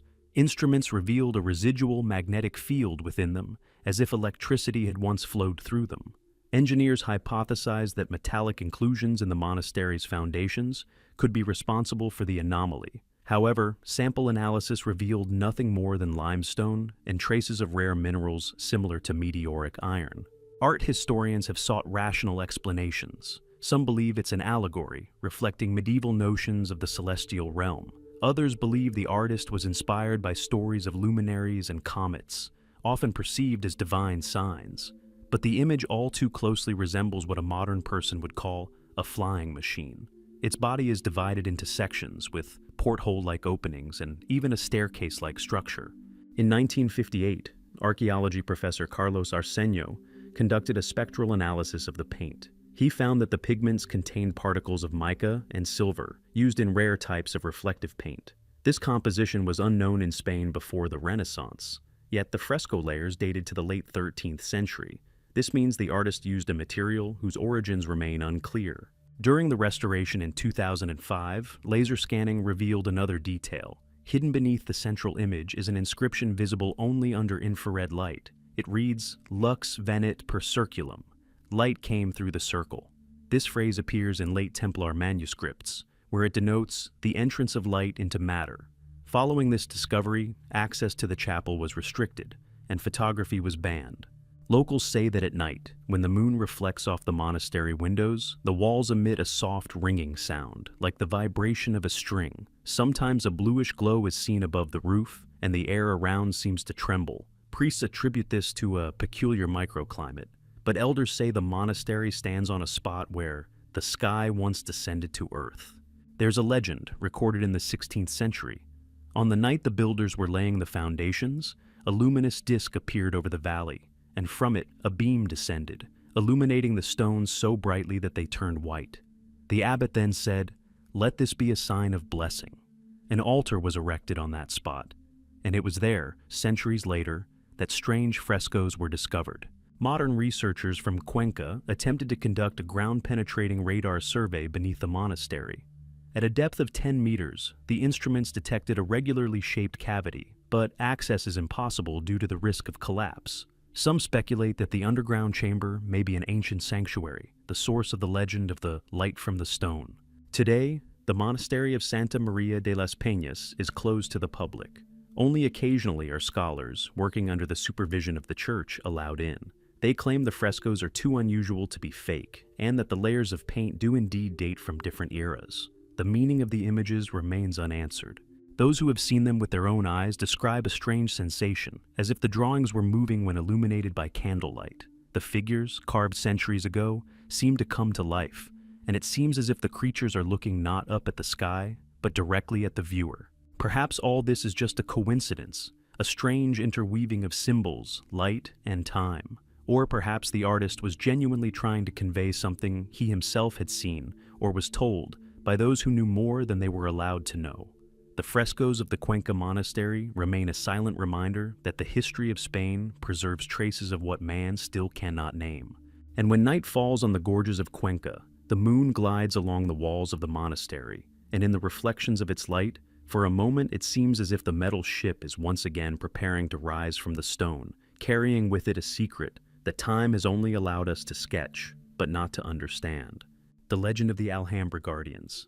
Granada sleeps beneath a heavy, starry sky, and above it, like a petrified flame, rises the Alhambra, a palace where the walls breathe light and the air is saturated with the whisper of water and marble. Thousands of tourists flock here during the day, but at night everything changes. The corridors empty, the fountain's water darkens, and in the courtyard of the Lions you can hear footsteps that no one makes. People say these are guardians, spirits who have left their bodies, but not the palace. They stand guard not for gold or the secrets of the Moors, but for time, which stood still in these halls when the last candle of Islamic Granada was extinguished. The legend dates back to 1492, when King Boabdil, the last Nasrid ruler, left the city, handing over the keys to the Catholic monarchs. Chronicles recount that that night, in the Hall of Pines, he left not only tears, but also a command. 7 of his most loyal warriors were to remain in the Alhambra, hidden behind the walls, to guard it until the end of time. At dawn, they disappeared, and no one has seen their bodies since. But people claim to hear footsteps under the flagstones in the silence, as if a guard were marching from the depths of the palace. In the 16th century, when royal guards were stationed in the Alhambra, soldiers began complaining of strange phenomena. At night, candles would glow in the Hall of Mirrors, though no one had lit them. Shadows of people in long cloaks would appear on the walls, and footsteps would sound like invisible guards walking on the marble. The garrison commander ordered a guard posted, but those stationed at the gates at night returned in the morning with pale faces. One of them wrote in his journal, "They stand nearby, but do not look. We feel their breath, and the marble beneath our feet vibrates as if alive." During the Napoleonic Wars, the palace was nearly destroyed. The French officers who had set up headquarters there spoke derisively of the legends. But when one of them, Captain Dumont, attempted to open a secret niche under the fountain to retrieve hidden treasures, something strange happened. That night, soldiers heard a scream, and in the morning, they found the captain dead. His eyes were open, and his skin was covered in frost, as if he had died of exposure in the heat. After this, the French abandoned the hall, leaving everything untouched. In the 19th century, Romantic writers visiting Granada described the Alhambra as a place where the past never dies. One of them, the American Washington Irving, lived within its walls and wrote of hearing rustling sounds and muffled footsteps at night, like the breath of wind in the corridors. He considered this the poetry of antiquity, but later admitted that he sometimes felt as if the shadows in the Hall of Pines were turning to face him. In the 20th century, archaeologists conducting restoration discovered a system of underground passages beneath the hall of the Abencerrages, leading to the center of the palace. Handprints and bootprints were preserved on the tunnel walls. One of the workers said the stone was as warm as a human body. At a depth of 12 meters, they discovered 7 niches covered with slabs. Each contained a crescent moon symbol and the engraved words, "La guardia no duerme," the guard never sleeps. The slabs were not opened, believing the find to be a tomb. But the next day, according to eyewitnesses, the water in the fountain in the Court of the Lions turned reddish, and the palace was closed for a week. Scientists attribute this to iron in the water, but the public is convinced the guards have awakened. Guides and caretakers of the Alhambra still report that at night, only one lantern works in some halls because the others burn out. Cameras run out of battery for no apparent reason, and microphones pick up a faint noise, like quiet breathing. One guard, who worked there for 20 years, said he sometimes feels someone's hand on his shoulder as he walks around the courtyard.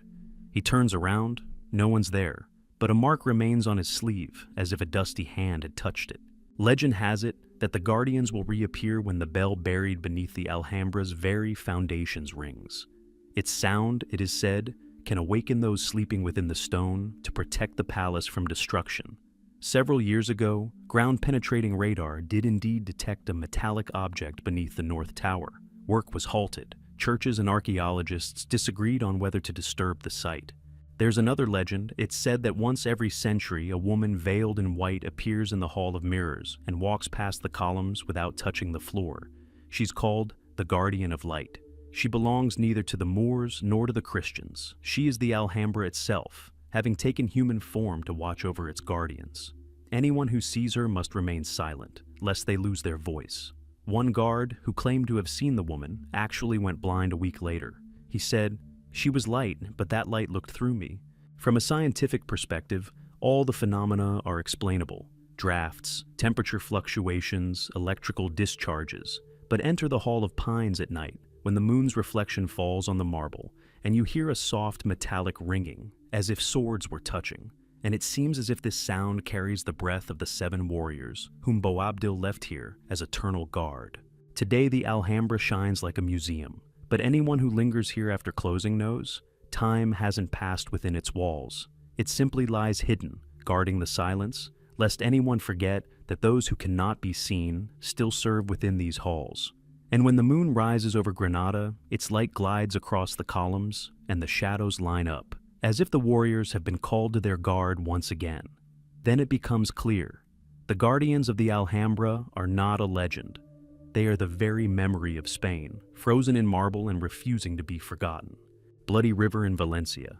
On the outskirts of Valencia, far from the tourist streets and noisy cafes, flows the Turia River, calm, shallow, with green banks. But upstream, where the old orange plantations begin, there's a place that locals try not to remember. Here, in the narrow San Miguel Gorge, the water sometimes turns red. Not because of the sunset, not because of the clay, but because the river itself seems to be colored from within. This phenomenon lasts only a few minutes and doesn't repeat on a schedule. Scientists call it a rare chemical process, but locals are convinced. The river is drinking up memories.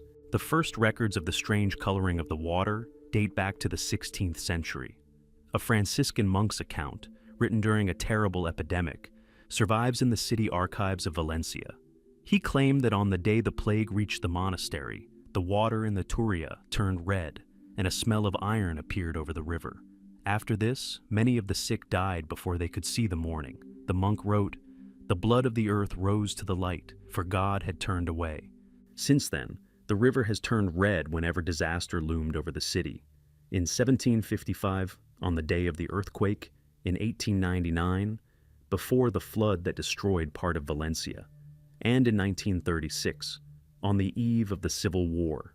Whether this is a coincidence or not, no one knows, but the fact remains. When the water turns turbid and deep red, the city comes to a standstill. In the 20th century, attempts were made to explain the phenomenon scientifically.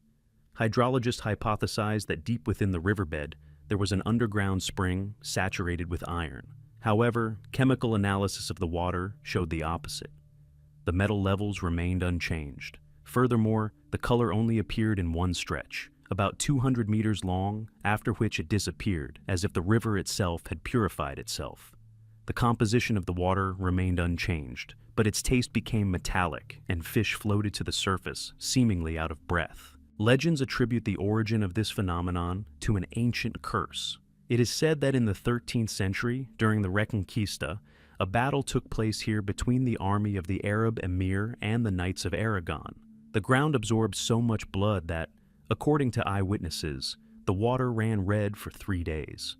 When the battle ended, the survivors buried the dead right in the banks, without even having time to erect crosses.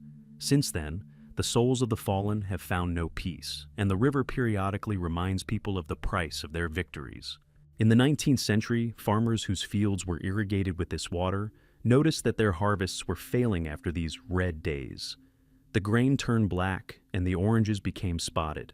Priests then began coming to the valley to perform purification rites.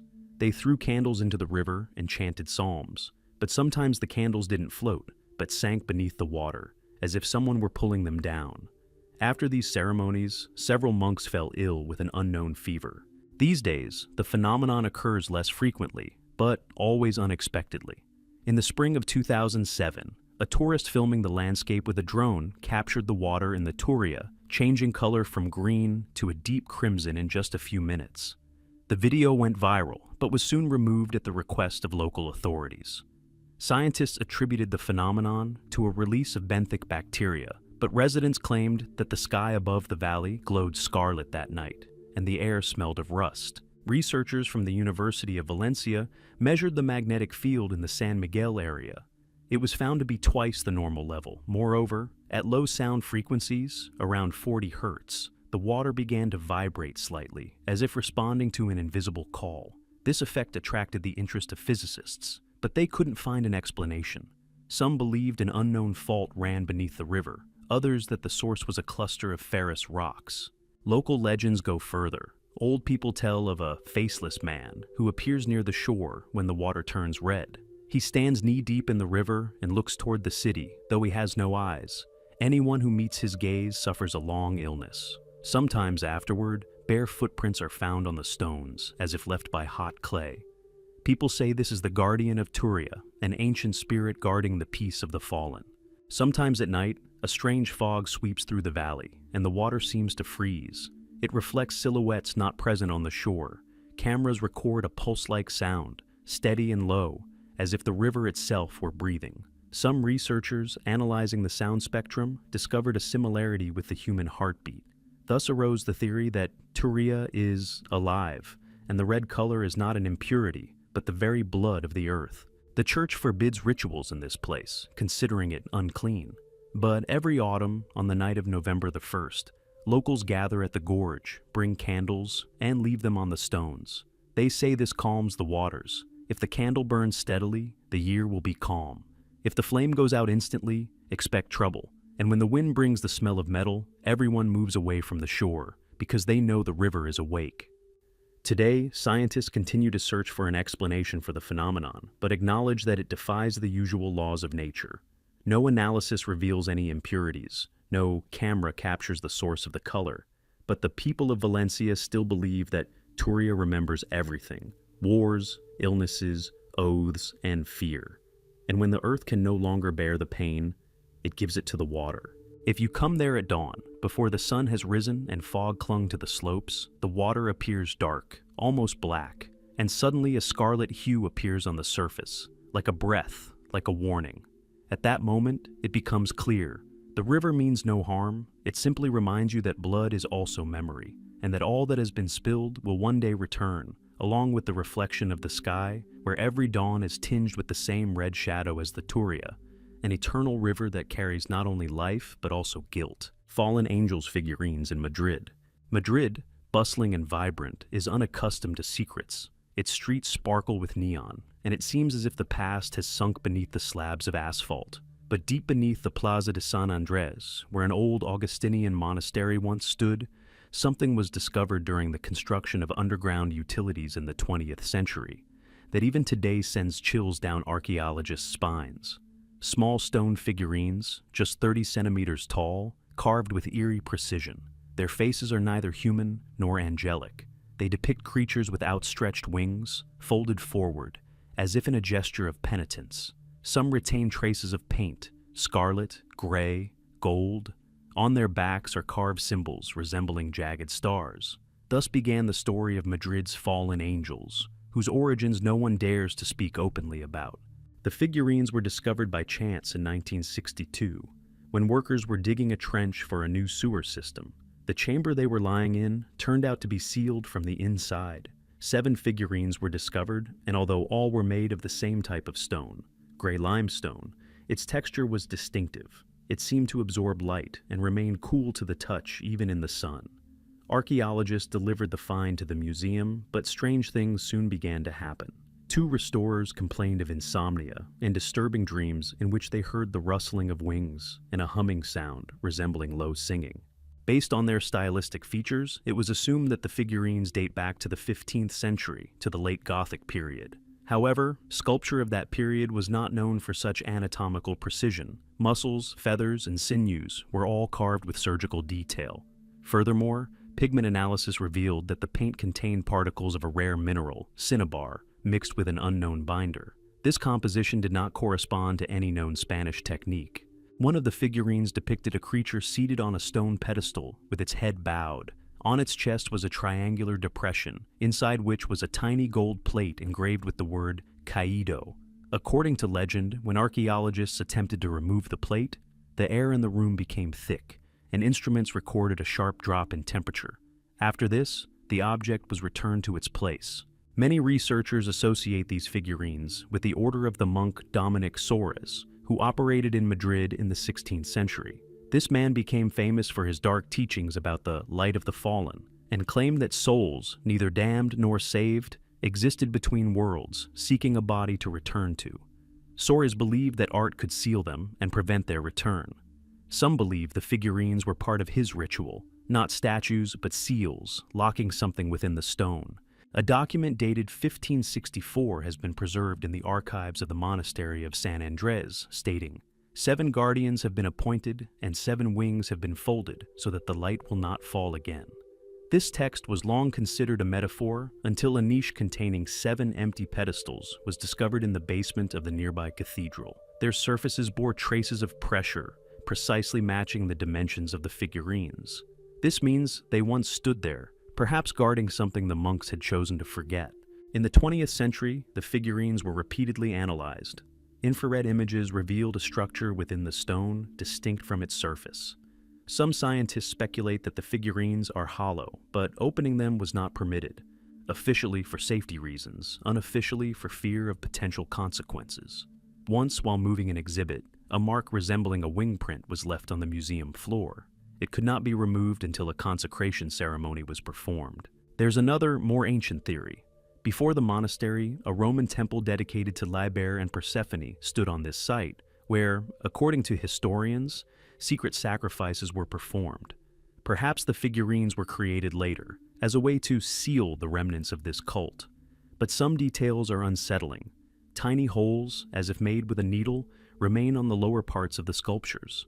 If you listen closely, a soft ringing sound, like a distant whisper, can be heard through them. The museum housing the figurines is closed at night, but security guards report that security cameras occasionally record faint movement in the display case, shadows shifting in position. The incident log contains several entries. The sound of wings was heard at 2 in the morning, the temperature gauge showed -7 in one room, and there were handprints on the glass from the inside. These were attributed to technical failures. But after each such incident, one employee resigned without explanation. Father Hernandez, an old Madrid priest who saw these figurines as a young man, said that each one of them held not a punishment, but a prayer. He asserted that there was no evil on their faces, only suffering. They look neither up nor down, he said. They look within themselves. Perhaps this is why locals leave candles at the museum's doors, even though no one encourages them to do so. Scholars continue to debate whether these are works of art, ancient religious symbols, or something more. But when you stand before the display case where the 7 figures are lined up, you feel not delight, but anxiety. It's as if you're looking not at them, but through them, into the void from which they came. And somewhere in the depths of the room, if you hold your breath, you can hear a soft sound, like the flapping of a wing that shouldn't be there. Thus Madrid guards its most silent secret, not in towers and palaces, but in the dungeons, where stone remembers what it shouldn't. And when a reddish moon rises over the city at night, the shadows of the 7 fallen angels seem to tremble beneath the glass, as if waiting for someone to dare to free them again. The Phantom of the Seville Theater. In the old quarter of Seville, on the narrow Calle de las Flores, stands the Teatro Santa Clara, a low building with darkened walls, whose windows reflect the streetlights in the evenings like living eyes. Tourists pass by, unaware that behind its facade lies a story that still leaves locals speechless. The theater is famous not for its repertoire, but for the rumored presence within it of someone who died on stage and never left. Locals simply call him El Espectro de la Voz, the ghost of the voice. Santa Clara opened in 1891, at a time when Seville was striving to become the cultural center of Andalusia. The first performance was grandiose, a tragedy about love and death, starring the renowned actor Ramiro Castaño. His voice was called the sound that stops your breath. But it was this voice that sparked a legend. In the final act, When the hero was supposed to die from a wound, the actor suddenly collapsed on stage, not according to the script, but for real. His heart stopped, and the audience, thinking it was part of the performance, applauded. When the curtain fell, his body was carried out.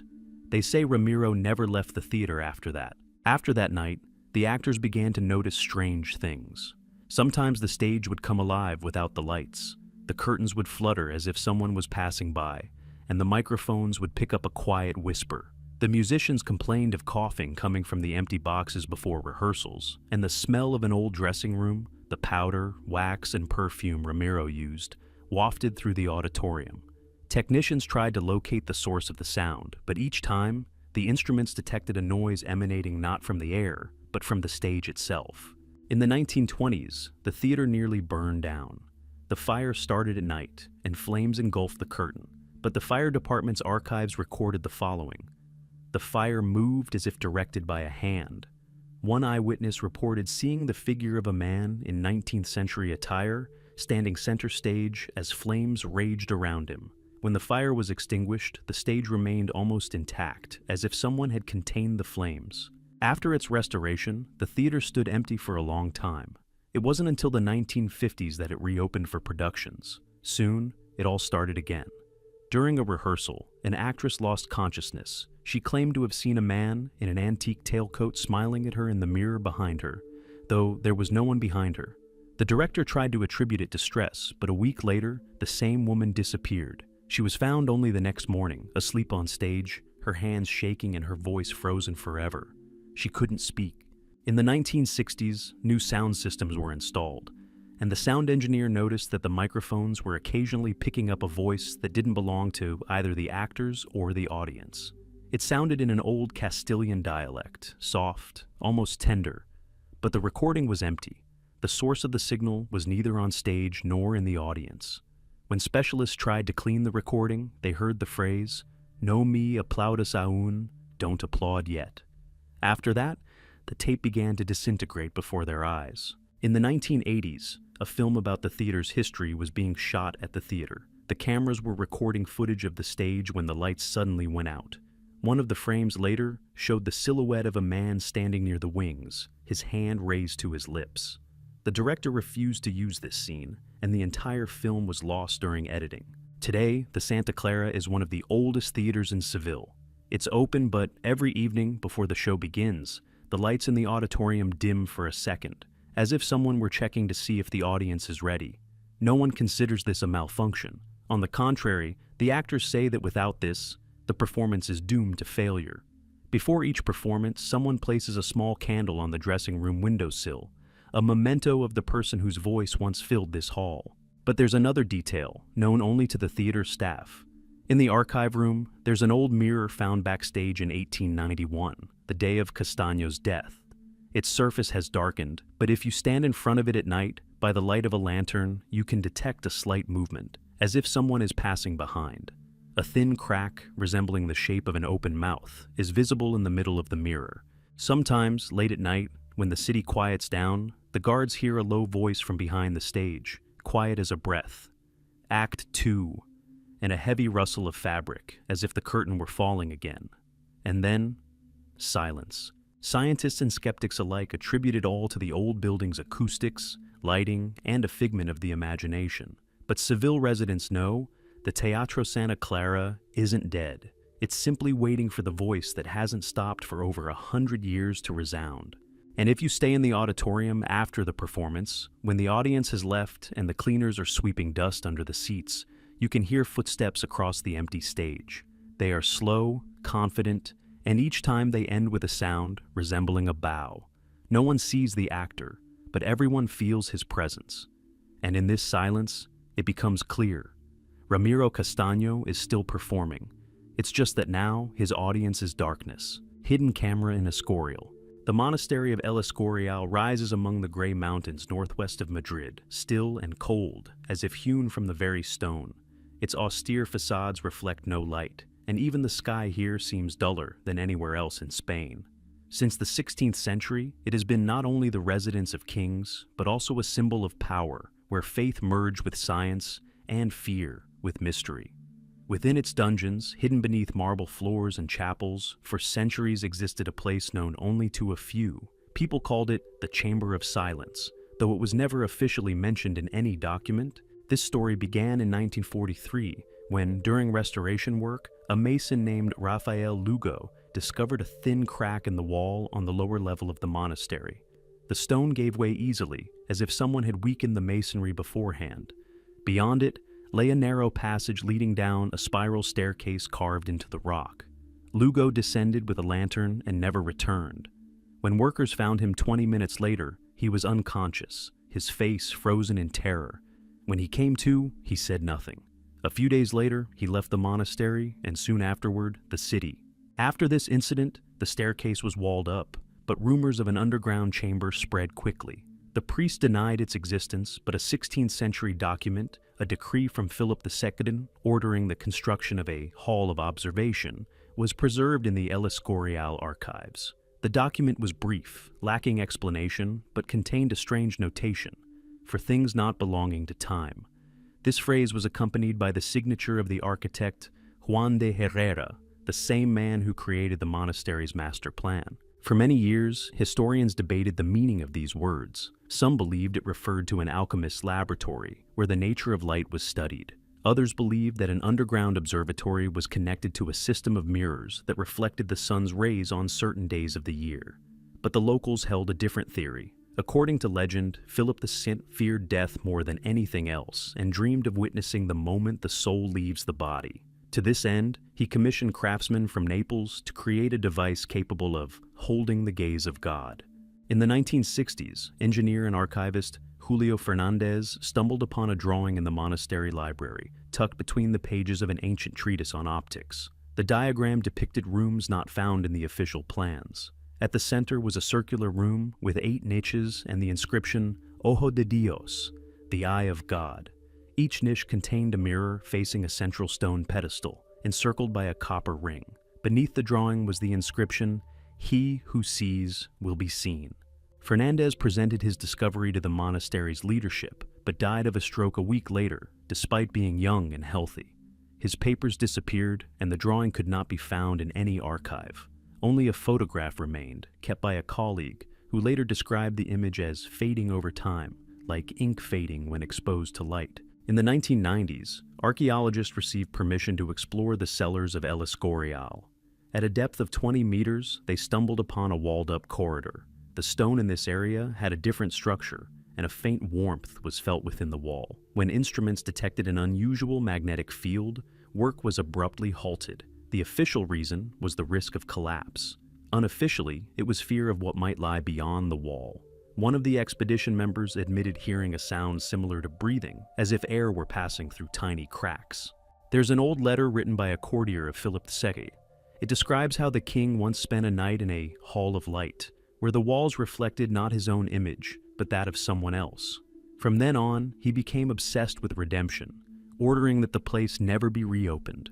The letter's author died a month later, and his grave remains unmarked. Today, El Escorial is open to tourists, but some of the underground chambers remain closed. Guides explain this by the need for restoration, although no official work is being carried out there. At night, the monastery descends into absolute silence, and then, they say, a faint ringing sound can be heard beneath the slabs like glass touching stone.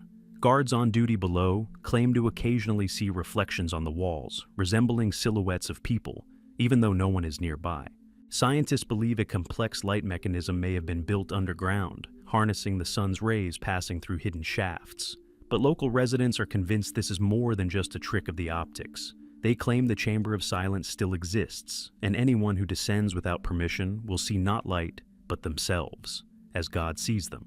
When you stand at the gates of El Escorial early in the morning, before dawn touches the towers, the air seems still. The stones seem to breathe, and the monastery's shadow falls across the valley like a seal. And at that moment, it seems as if somewhere underground a mirror slowly opens, reflecting not the sky, but memory, infinite, motionless, cold, like El Escorial itself. Spain is a country where history isn't simply written in stone, but continues to breathe underground, in walls and reflections. Its secrets are unlike the legends of other lands because they don't die. They wait. From the sunken cities of Cadiz to the monasteries of Galicia, from the blood-drenched rivers of Valencia to the mirrored halls of El Escorial, here every shadow belongs not only to the past, but also to what has yet to happen. There's no fiction in these stories, only the traces left by time. Archaeologists search for logic, priests remain silent, and people simply sense that Spain lives between worlds, between faith and knowledge, light and silence. Its land remembers pain and greatness, and above it, like an eternal bell, the breath of centuries resounds. When the sun sets behind the mountains and the wind picks up on the coast, it seems as if the entire country becomes one vast echo, where the past calls out to those who dare to listen. And if you listen closely, you can hear what unites all these secrets, the pulse of time, beating in stone, in water, and in people who still believe that Spain doesn't just hold secrets, it is a secret itself.